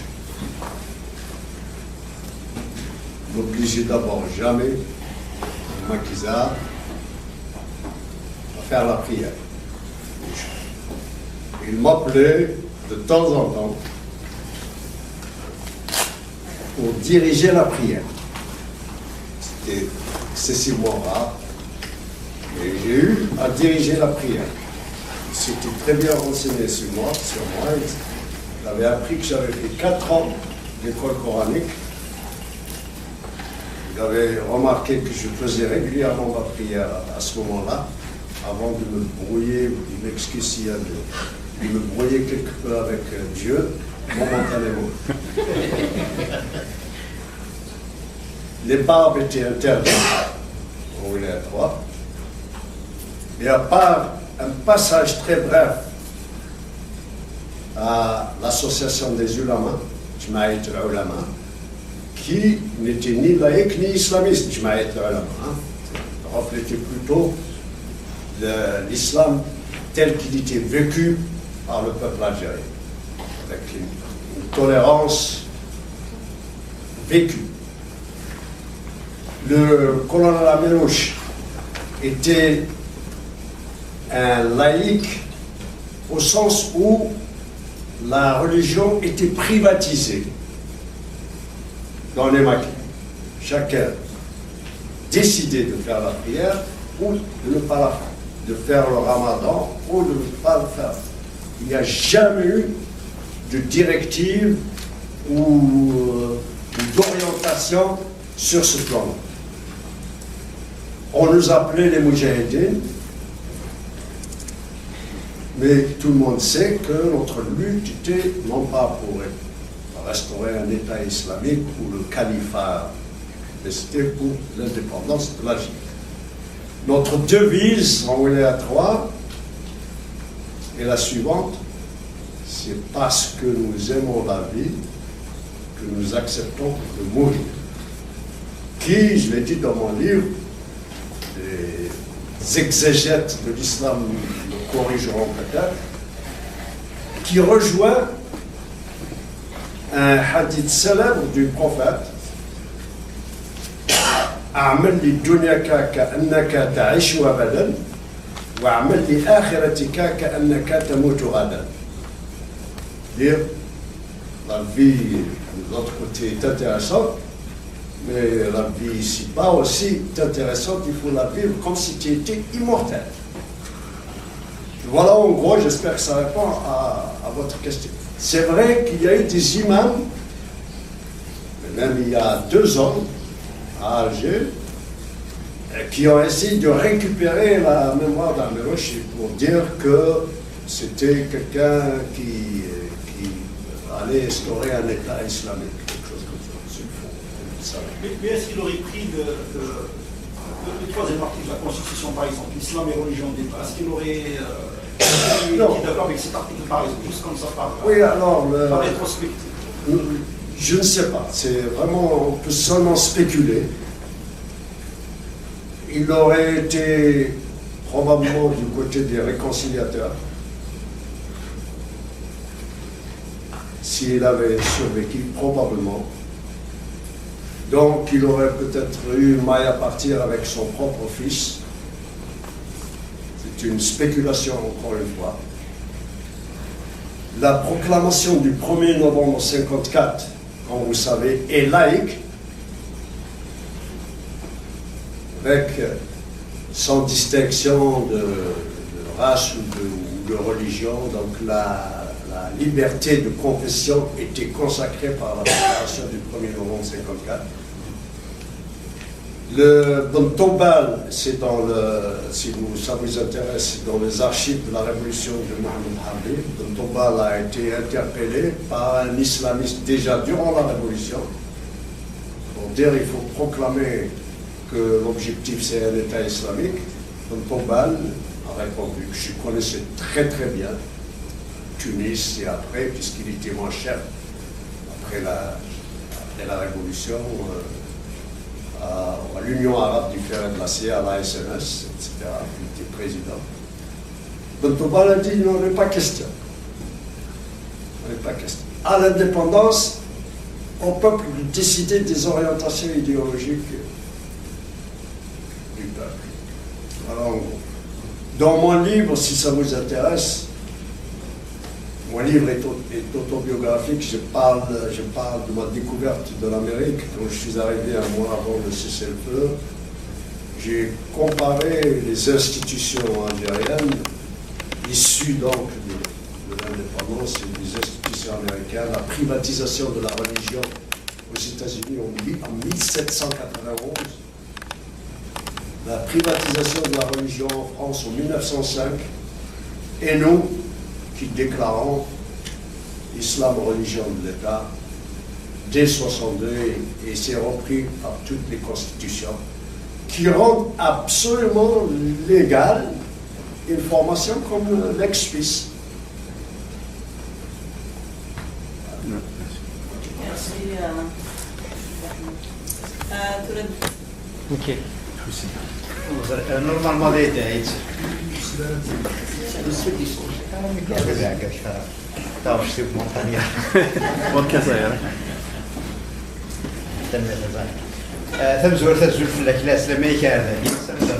un grand plaisir de vous écouter. J'hésite entre deux questions, je les pose puisque c'est la on parle de responsabilité dans la mort d'Amirouche, de responsabilité algérienne. En particulier, dans le livre de Saïd Saadi, il replace certaines responsabilités au niveau des compatriotes de l'époque, qui avaient leur appui, disons, à la France ou du renseignement ou autre chose qui aurait mené à la mort d'Amirouche. Deuxième question, qui me brûle les lèvres et l'esprit à chaque fois que je lis quelque chose et on me dit qu'Amirouche avait la stature d'un homme d'État. J'aurais voulu questionner votre émotionnel et votre esprit de vision pour nous dire qu'aurait été Amirouche s'il avait vécu 62 et après. Oui. La trahison d'Amirouche. Effectivement, Saïd Saadi a accusé énormément Bossof, compagnie. Moi, personnellement, je m'accuse personne. On m'a posé plusieurs fois cette question, y compris dans ma première conférence au Salon du Livre d'Alger, où il y avait tout le monde. Et j'ai répondu à l'époque, avant donc 2 ans avant un an avant la publication du livre de Saïd Saadi, à l'époque, j'ai dit, dans l'état actuel de nos connaissances, il est impossible d'accuser qui que ce soit. L'année dernière, j'étais à Ain al-Madah, Jbel Tamar, où sont tombés c'est Hawass et Amirouche. Et le président de l'APC de Ain al-Madah, Jbel Tamar, dépendant de Ain al-Madah, est venu presque en pleurs quand il a appris que le secrétaire du colonel Amirouche était là. Et il dit pratiquement, je vous jure que nous n'avons rien à voir avec sa mort, la population locale. Je lui dis, personne ne vous a accusé. Et je lui dis ceci, je lui dis, dans sa wilaya 3, on ne sortait jamais d'un village sans qu'il ne soit encerclé le lendemain. Dans ce village, il y avait déjà des indicateurs et on sait comment ils sont recrutés, comment ils communiquent avec l'armée française. Donc il suffisait à l'armée française de savoir seulement une chose, qu'ils partaient sur la Tunisie.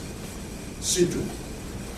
Il n'y avait pas 36 itinéraires. Saïd Saadi parle d'un message qu'on aurait reçu de Tunis demandant à Saïd Amirouche de changer d'itinéraire. Quel itinéraire?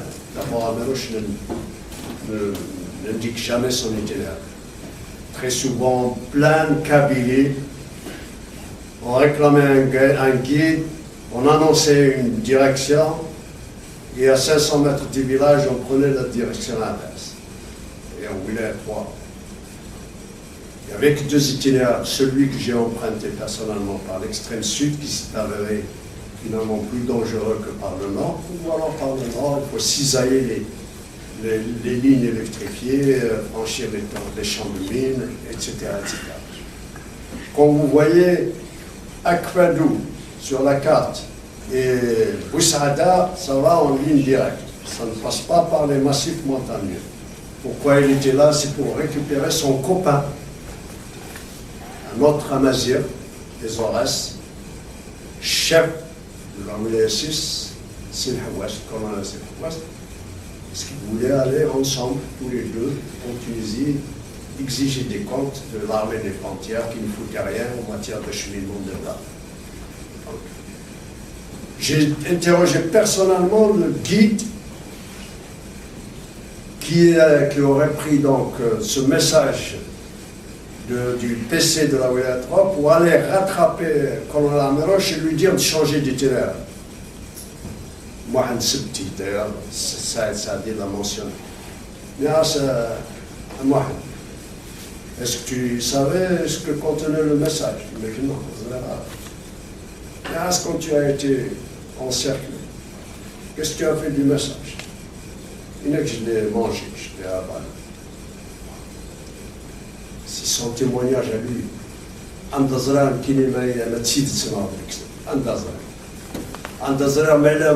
si c'est vraiment un message. Quand le message n'est pour sauver sa peau.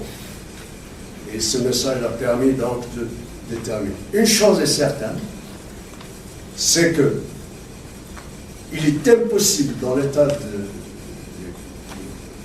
communication, si tu veux, de l'époque, de mobiliser presque 3000 soldats pour cette opération qui a abouti à la mort des deux colonels en 24 heures. Donc, ils aient été vraiment renseignés pour l'opération. Deuxième question, Smahia. S'il avait vécu, qu'aurait-il fait à Paris? J'ai posé la même question dans l'avant-propos de mon livre. Et j'ai dit, s'il avait survécu dans l'avant-propos, est-ce qu'il aurait terminé sa carrière comme le colonel Amran, gérant d'une station d'essence, comme le colonel Sadak, gérant d'un restaurant, comme Bodiab, gérant d'une briqueterie avant d'avoir été piégé? On ne le saura jamais. On m'a même posé la question à Oran, l'université d'Oran, si Amrouche avait survécu, aurait-il été un éradicateur ou un réconciliateur? On ne peut que spéculer, bien entendu. Je réponds à toutes ces questions-là. Premièrement, Amrouche était un rassembleur. Et deuxièmement, il n'aurait jamais été coopté par un régime injuste. Il aurait continué à consacrer sa vie à la défense de la justice du peuple qu'il avait protégé pendant 5 ans en Wilaya 3, en Kabylie, en Wilaya 3, comme vous savez, c'est 7 wilayas. C'est 7 wilayas. Donc la réponse, on ne peut que spéculer. Prochain droit, s'il vous plaît.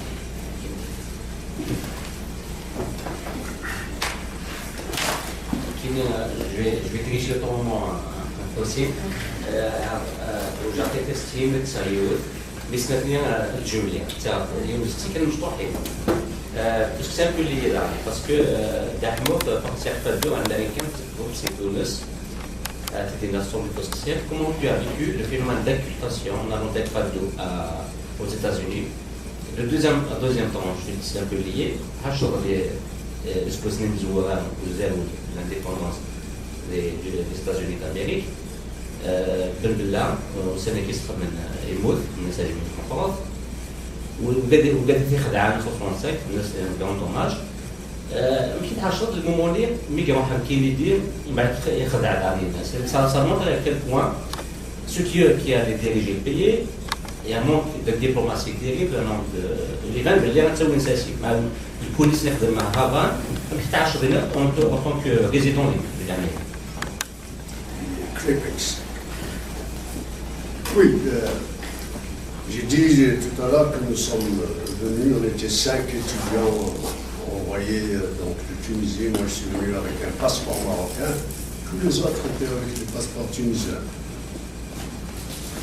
Il parlait de hier soir, je le répète maintenant, des difficultés d'acculturation de toutes sortes. On commence d'abord par les plats qu'on vous sert à manger. Les céréales qu'on nous a servi pour la première fois, les cornflakes, avec un verre de lait à côté. On ne savait pas qu'il y avait un rapport entre les deux. On a grignoté les cornflakes et on a bu le lait.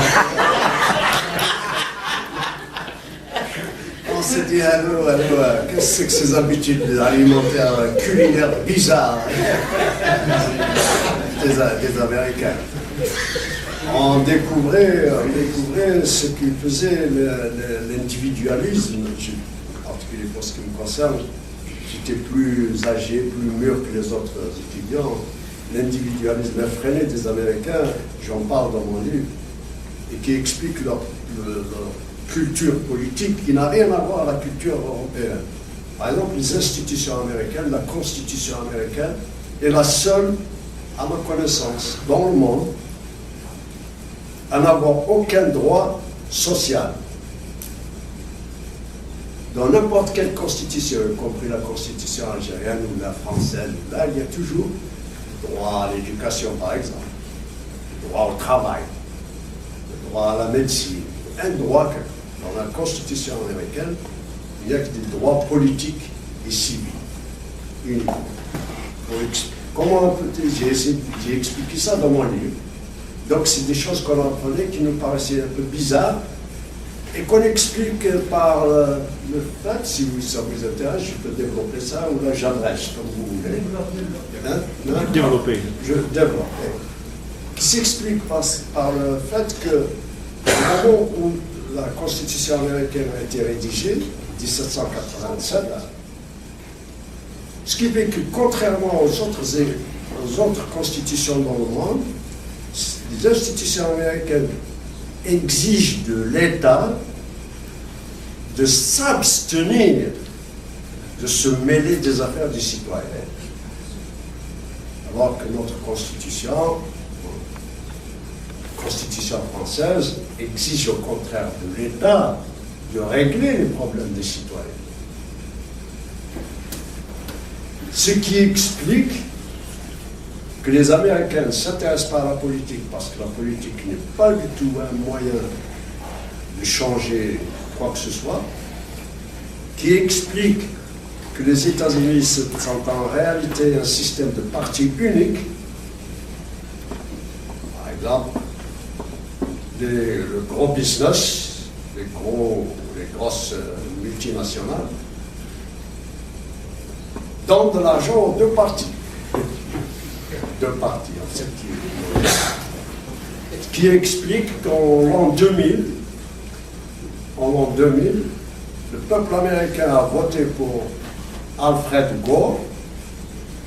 Et qui est-ce qui a été déclaré président? Bush. Le seul État du monde occidental où le président n'est pas élu par le peuple. Combien de gens, pensez-vous, qui avaient voté pour Alfred Gore, sont sortis dans la rue pour protester? Zéro. Pourquoi? C'est un système de parti unique.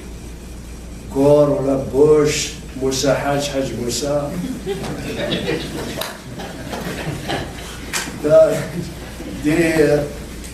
J'ai parlé aussi, parce qu'il faut rappeler un peu les événements, les choses un peu toujours à notre pays. C'est pour ça que je contraste la constitution algérienne, dans mon livre, Islam, religion d'État, et puis le premier amendement de la constitution américaine qui dit Congress shall make no law. En quelque sorte, le peuple qui interdit au peuple de déclarer une religion d'État. En 1791 déjà. Je compare deux émeutes dans mon livre, deux émeutes qui ont exactement les mêmes causes fondamentales. Les émeutes du 5 octobre en Algérie et les émeutes de Watts à Los Angeles en 1965 que j'ai vécu aux États-Unis. J'étais là, comme étudiant. Même cause fondamentale. Il y a des sociétés qui ont ce qu'on appelle des réserves. Ça vient de sociologues, pour ceux qui s'intéressent, sociologue, historien, Antonio Gramsci, de gauche. Il y a des sociétés qui ont des réserves et des sociétés qui n'ont pas de réserve. Il y a des sociétés, une simple émeute, c'est la fin de l'État, c'est la fin de la société, c'est la fin d'un ordre. D'un ordre politique. Il y a des sociétés, au contraire, qui ont.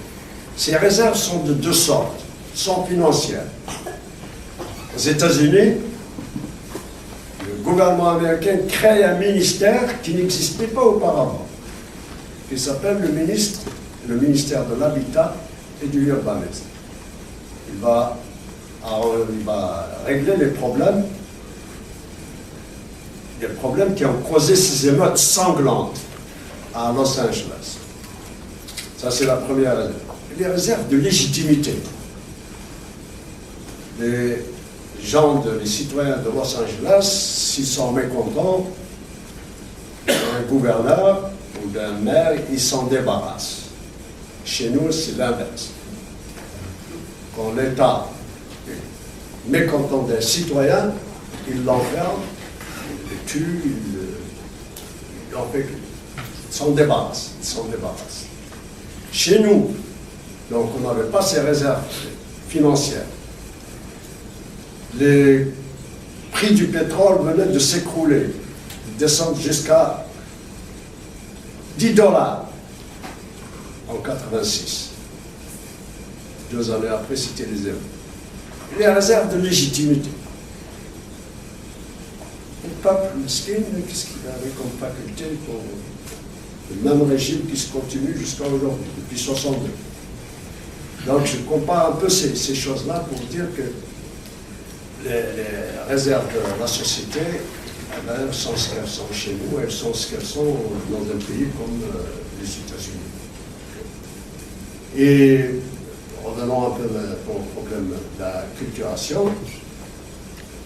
Et mon premier jour dans ce pays, aux États-Unis, j'ai vécu l'arrivée de Ben Bella comme étudiant. Il est venu donc le 5 octobre 62 à l'occasion de l'admission de l'Algérie aux Nations Unies, comme 109e membre des Nations Unies. J'étais là. Je crois que j'ai encore la photo de Ben Bella en train d'embrasser le président cubain à New York. Non,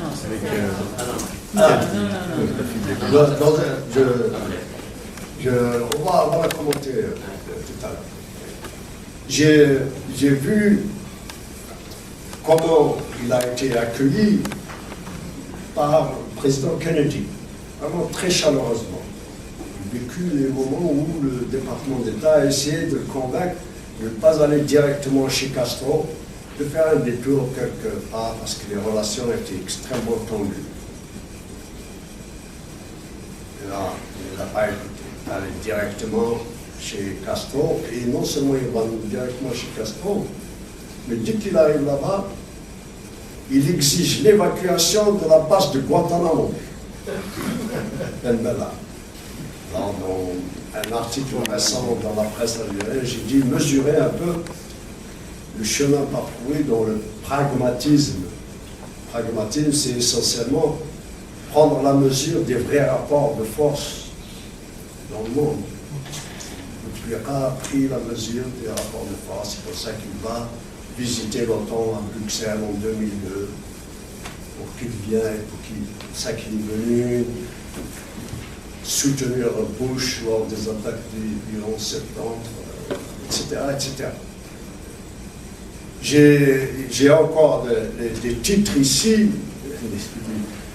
des articles publiés de l'époque qui sont assez intéressants.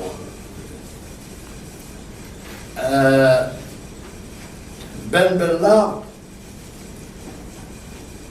Algeria's Ben Bella threatens Israel. Vous arrivez ici, pas ici, à Alger. Ça, pour ce qui concerne un peu les puissances de l'époque.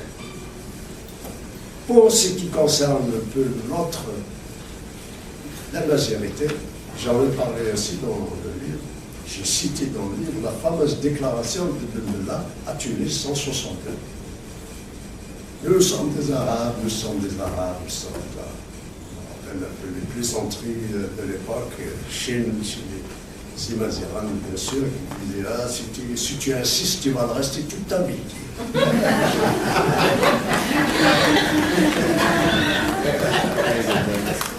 Quelque chose comme ça.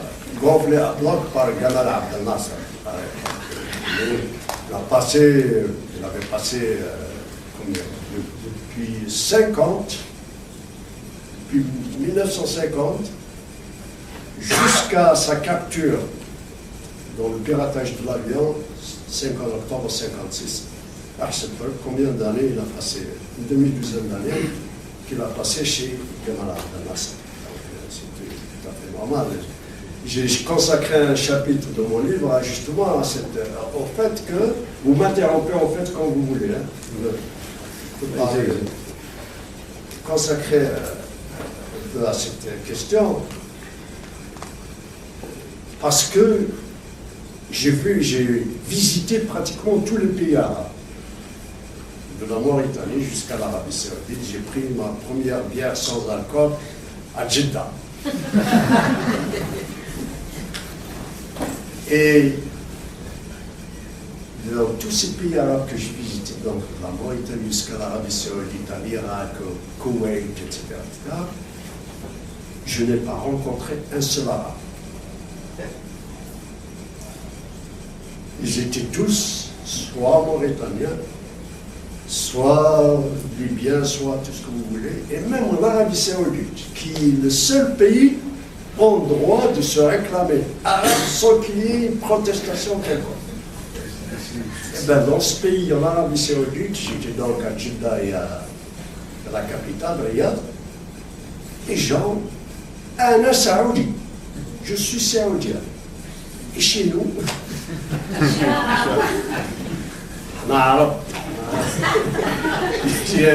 j'ai un frère, un jeune frère, qui est le vrai Amazir, qui dit les Imaziens, on n'a pas le sens de l'autocritique. Ça me gêne.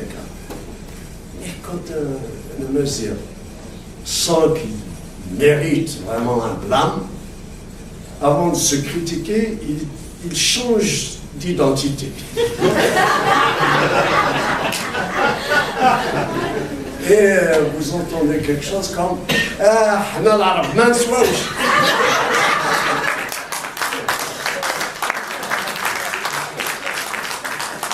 jamais vous entendrez un Amazir et un Amazir Mansouch.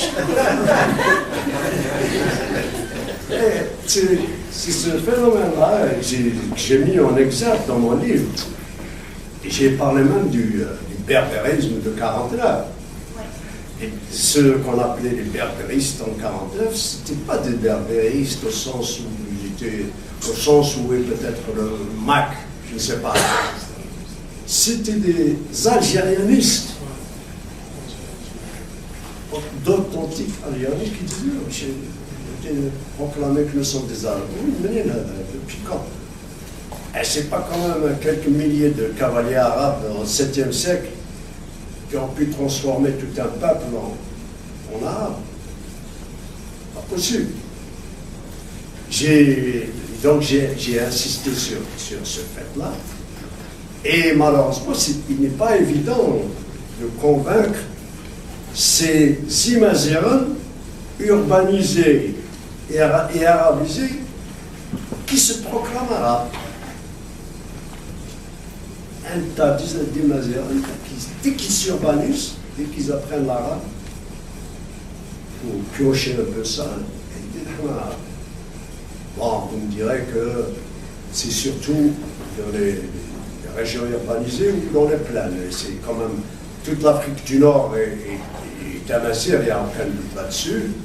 Tout le monde sait, et c'est documenté, que celui qui a traversé le détroit là, de Jbel Tariq, Gibraltar, c'était un Amazir. Et d'après un historien, Henri Alex, l'invasion de l'Espagne s'est effectuée par 12 000 guerriers. Devinez combien il y avait d'Arabes parmi les 12 guerriers? 30. Donc, les Imaziran, mais ceux qui sont restés isolés géographiquement dans les montagnes ou au Sahara, Ils ont gardé leur culture, leur langue, leur tradition, leur islam même, totalement différent. Il est mêlé de pratiques païennes. J'ai cité dans mon livre une pratique intéressante. Pourquoi est-ce qu'on met des boucles d'oreilles aux garçons chez nous? Est-ce que vous savez? Et si vous le savez, c'est pas... Oui, oui. Non, je ne sais pas. C'est pour tromper Dieu. Dieu, voyant quelqu'un avec des boucles d'oreilles, c'est une fille, ça elle ne m'intéresse pas, je vais la rappeler, je ne vais pas la rappeler à moi. Pour ça, pour protéger le garçon. Compliqué, qu'il y ait une mise en vie. On donne des noms aussi mauvais, hein, comme Achillien. Adam? Achillien, l'Aïfa. C'est un film. Oui, c'est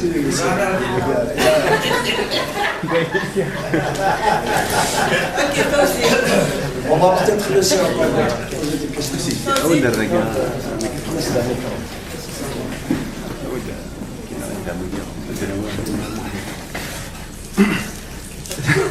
المثل ده هو alors c'est المثل مزور في مسارة كاع في لا conférence كاع سيظن عندنا خطر بعد وراء فورمي tu as soulevé quand même sur la je reviens au colonel Amirouche c'est grâce à toi et puis on savait que le colonel Amirouche était contrairement et n'était pas l'ennemi des intellectuels, là, comme la propagande et puis ses détracteurs ont voulu nous faire croire. Alors que grâce à ton livre, et puis il y avait un silence aussi, pas seulement. Toi, tu as parlé, je sais pas, en 2009, alors que les années se sont écoulées pour soulever cet aspect-là, comme quoi que il était, je crois, l'un des rares colonels qui pensait déjà à l'Algérie de demain. Donc, ma question est tout simplement, qu'est-ce qui fait que les autres, y compris, pas seulement ces détracteurs, des gens du pouvoir ou d'autres, qu'est-ce qui fait en sorte que cette omerta, pourquoi on ne soulève pas ce point qui est très important quand même de sa facette d'Amirouche. Voilà. Non. Peut-être la question posée autrement. Pourquoi est-ce qu'on a accusé d'être anti-intellectuel qui rejoint une autre question, pourquoi on a séquestré ces restes pendant 20 ans. Voilà. C'est pour les mêmes raisons. Ternir ça même pas. Parce que plus on reconnaît sa grandeur, sa dimension d'homme d'État, et plus on diminue celle de ceux qui ont pris le pouvoir en Algérie en 60. Donc il fallait absolument cacher ou alors déformer la vérité. Je pense que j'ai été le premier à le faire. J'ai reçu des messages, que je reçois des messages des régions berbérophones me disant « Atek Saha, merci, etc. etc. » Presque normal. Je reçois énormément de messages de régions berbérophones, plutôt arabophones, qui disent le contraire, qui disent, comment dirais-je, qui disent à Texaha de l'avoir révélé parce que jusqu'ici, ce n'était pas du tout ce qu'on croyait. Et le fait de le révéler m'a causé quelques petits problèmes dans la mesure où on a essayé de diminuer la qualité de mon témoignage. Je vais vous donner un exemple tout de suite. J'ai écorché énormément de gens encore très puissants en disant la vérité et en prescrivant des coups de pied au bas du dos du principal responsable de la séquestration des restes du colonel Amirouche, c'est-à-dire Boumediene. Et ça, on ne peut pas encore le faire en Algérie. Un article du journal, un hebdomadaire en Algérie, est paru sous le titre, l'hebdomadaire, qui parle de mon livre, avec comme titre كريم بالقاسم مسؤول عن قتل العقيد عميروش.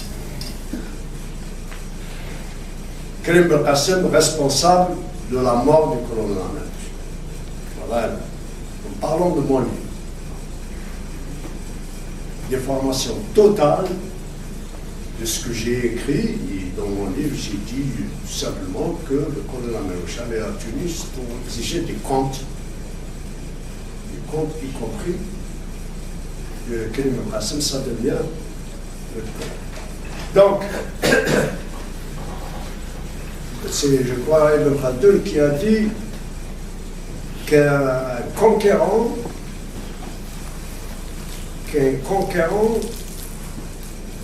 fait tout pour dissimuler l'histoire des conquis. On ne peut pas parler, par exemple, de la résistance des Berbères à l'invasion, à toutes les invasions, y compris l'invasion arabe. On ne peut pas parler de ça. On ne peut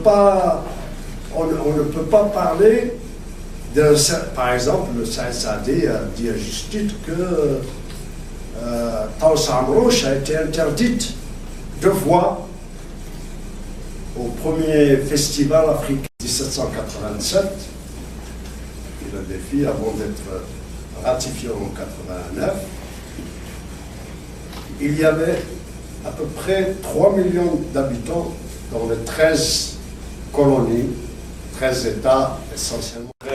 Mes lectures à travers le net, et je suis un très passionné de la révolution algérienne en termes d'histoire. J'ai quelques questions. Vous me permettez peut-être 4 questions, mais ça serait.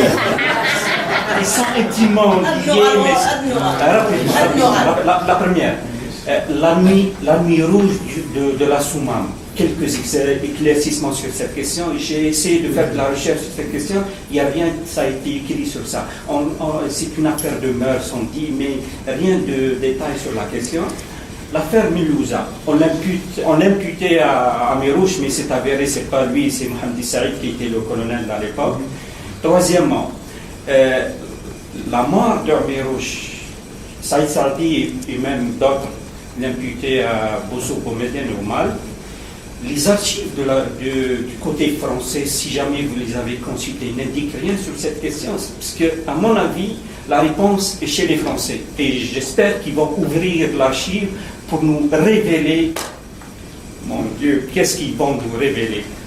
Oui, et 4e question, rapidement, pour ne pas... J'espère que vous les avez notées, parce que... La première, c'est la nuit de la Soumam, l'affaire Milouza, l'archive de la France concernant la mort de Amerouche, rahmatullah alayh. Et la 4e, je l'ai oublié, mais j'espère qu'elle va être oublié, et c'est tant mieux. La nuit rouge de la Soumam. Le premier responsable, donc la nuit rouge, c'est le capitaine, à l'époque il était adjudant je crois, Sehmimi au Fadal. Sehmimi au Fadal était un très très modeste Algérien qui aurait travaillé dans le village de Faraoun, avec l'un des villages qui ont été ciblés. Et quand il est venu transmettre des instructions de l'ALN, FLN, disant aux villageois, il vous est interdit de vous associer avec l'armée française. Plus de contact avec l'armée française. Parce qu'il le connaissait bien.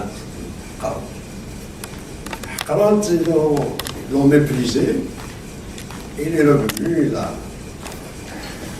Deuxième élément, effectivement, vous l'avez mentionné vous-même, l'histoire de mœurs. Les femmes de ces villages-là fréquenté des officiers, des soldats français, etc. Il va donner...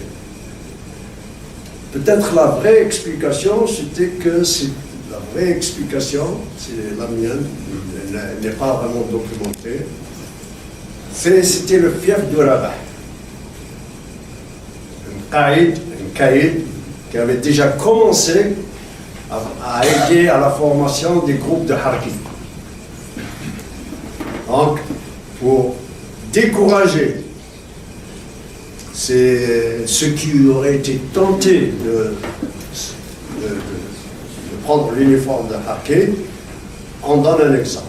Ça, c'est pour Ameroche était le responsable dans la vallée, donc il a assumé cette responsabilité, comme il a toujours assumé la responsabilité, y compris celle de la Bleuie, alors que Mémé Fadel était directement le responsable. De la même façon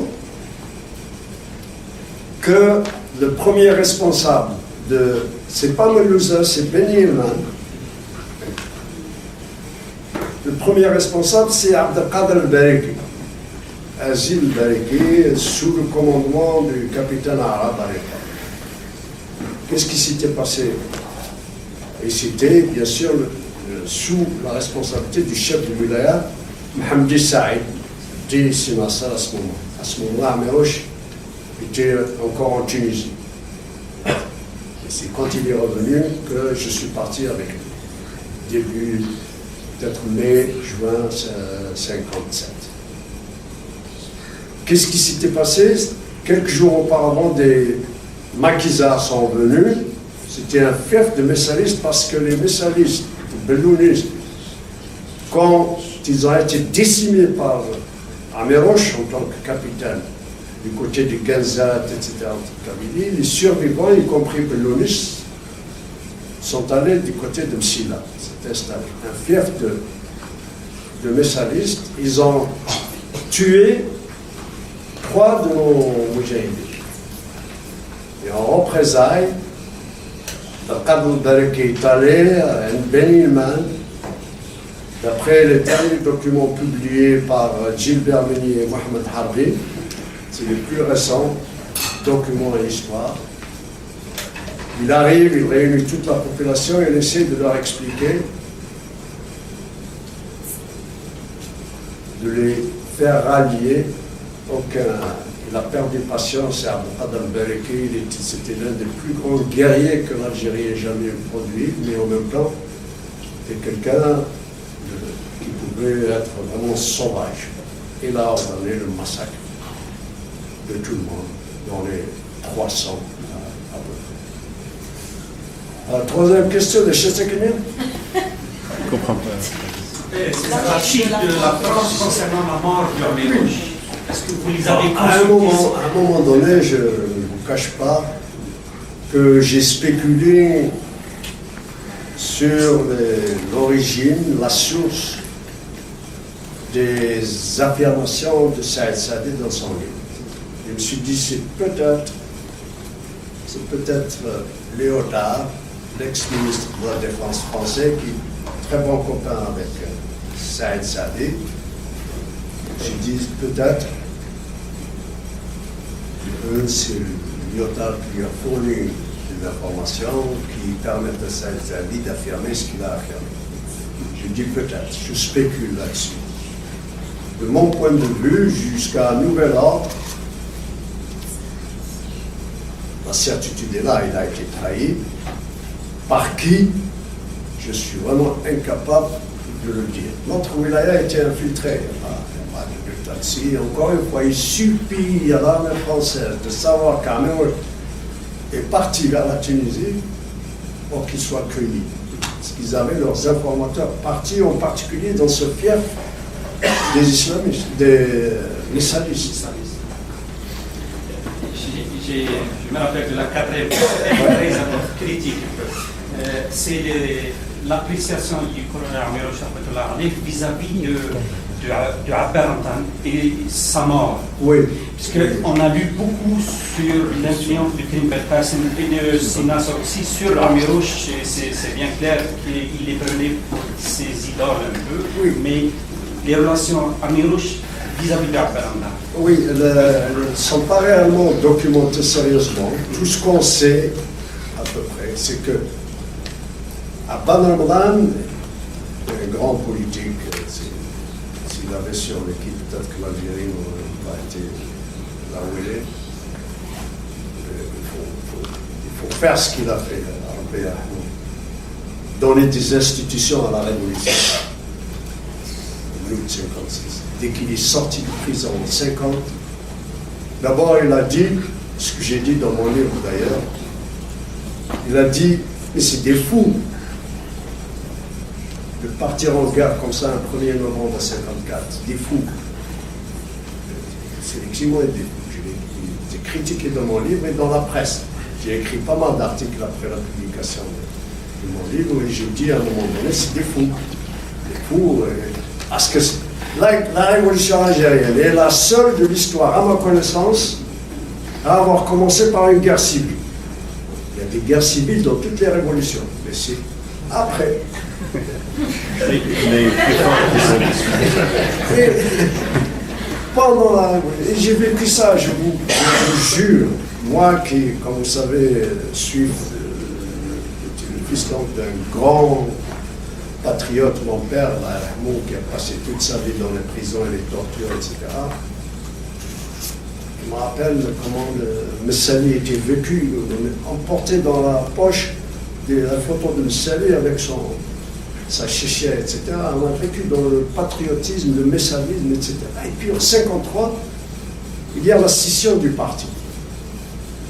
Et au lieu d'essayer de rafistoler les rangs avant de lancer l'insurrection, puisque, comme je l'ai dit tout à l'heure, il n'y avait absolument aucune divergence majeure entre les fameux centralistes et les messalistes. Malgré ça, Bodiaf et compagnie. Donc, le résultat, nous le connaissons malheureusement. Bon, le reste, je suppose que vous pouvez conclure vous-même. Merci. بالنسبة لنا ويض نوردي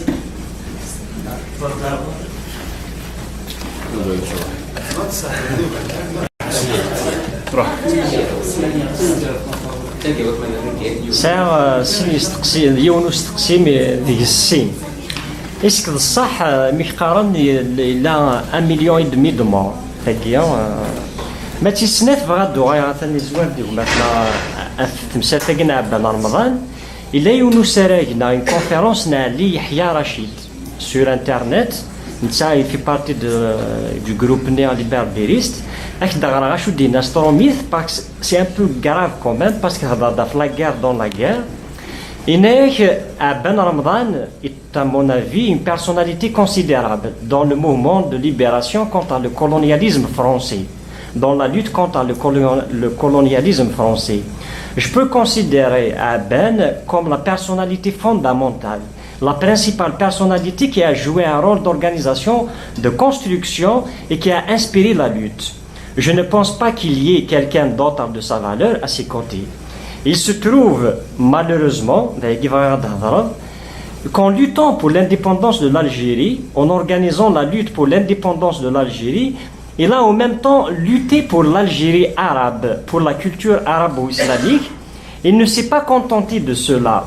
Il pouvait se contenter de cela, mais il a été jusqu'à donner des ordres, et des ordres venant de sa part, ce n'est pas quelque chose d'anodin, c'est quelque chose de grave. Donc il a donné des ordres d'éliminer, comme il vient de le dire, les berbéristes, au même temps que les contre-révolutionnaires et les missalistes. Je dis encore une autre fois que c'est une personnalité considérable, mais il y a cette ombre qui le poursuivra constamment et qui fera diminuer dans l'histoire. Est-ce que ça, Ben Ramadan, il a ordonné l'exécution des berbéristes, des contre-révolutionnaires? Pas à ma connaissance, c'est tel que je le connais à travers les documents, parce que je ne l'ai jamais rencontré personnellement, ça m'étonnerait très fort. S'il ordonne l'exécution d'un berbère ou berbériste, ce n'est pas parce qu'il est berbériste, c'est sûrement parce qu'il est messaliste, ou alors traître. Il C'est impossible, dès que j'imagine, dès que je connais d'ordonner l'exécution de quelqu'un parce qu'il est perverse. Ceci dit, il faut replacer un peu cette question dans le contexte de l'époque. J'ai apporté un élément qui permet peut-être de nous aider à comprendre la question. Je me suis demandé à un moment donné, étant un amazigh moi-même, comment se fait-il que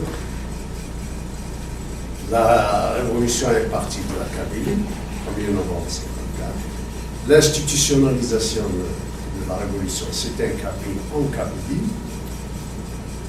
Les principaux leaders, il y a eu 4 ou 5 chefs de wilaya Kabylie. Et malgré ça, ni dans la déclaration du 1er novembre, ni au congrès de la Soumane, on a évoqué la dimension amazigh antérieure à l'arabo-islamisme, historiquement. Et j'ai posé cette question à Salem Chaker, en personne. Il est venu à Boston pour donner une conférence, 96 je crois. Et je lui ai posé la question. Il dit comment, tel quel.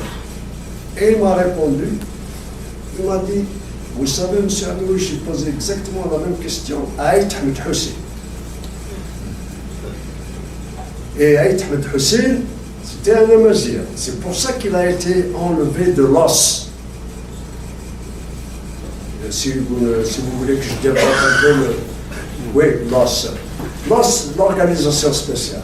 Après le 8 mai 45, les massacres du 8 mai 45, les militants nationalistes ont dit c'est fini la politique.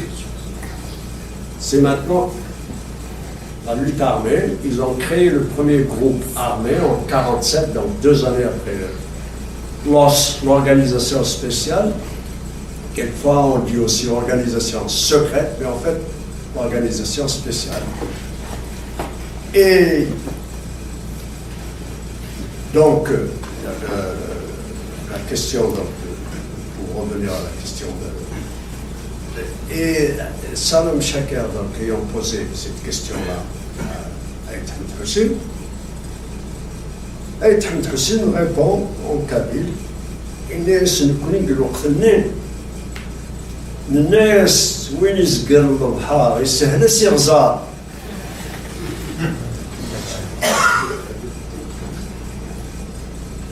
Le Bhar, bien sûr, c'est arracher l'indépendance à la France.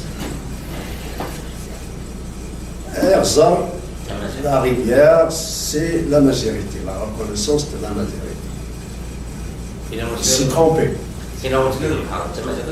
Toural de l'Bhar, mais le Bhar qui se rétrécit de plus en plus grâce à vous, en particulier grâce aux Imazigh, courageux, certains d'entre eux sont morts, emprisonnés, torturés, etc.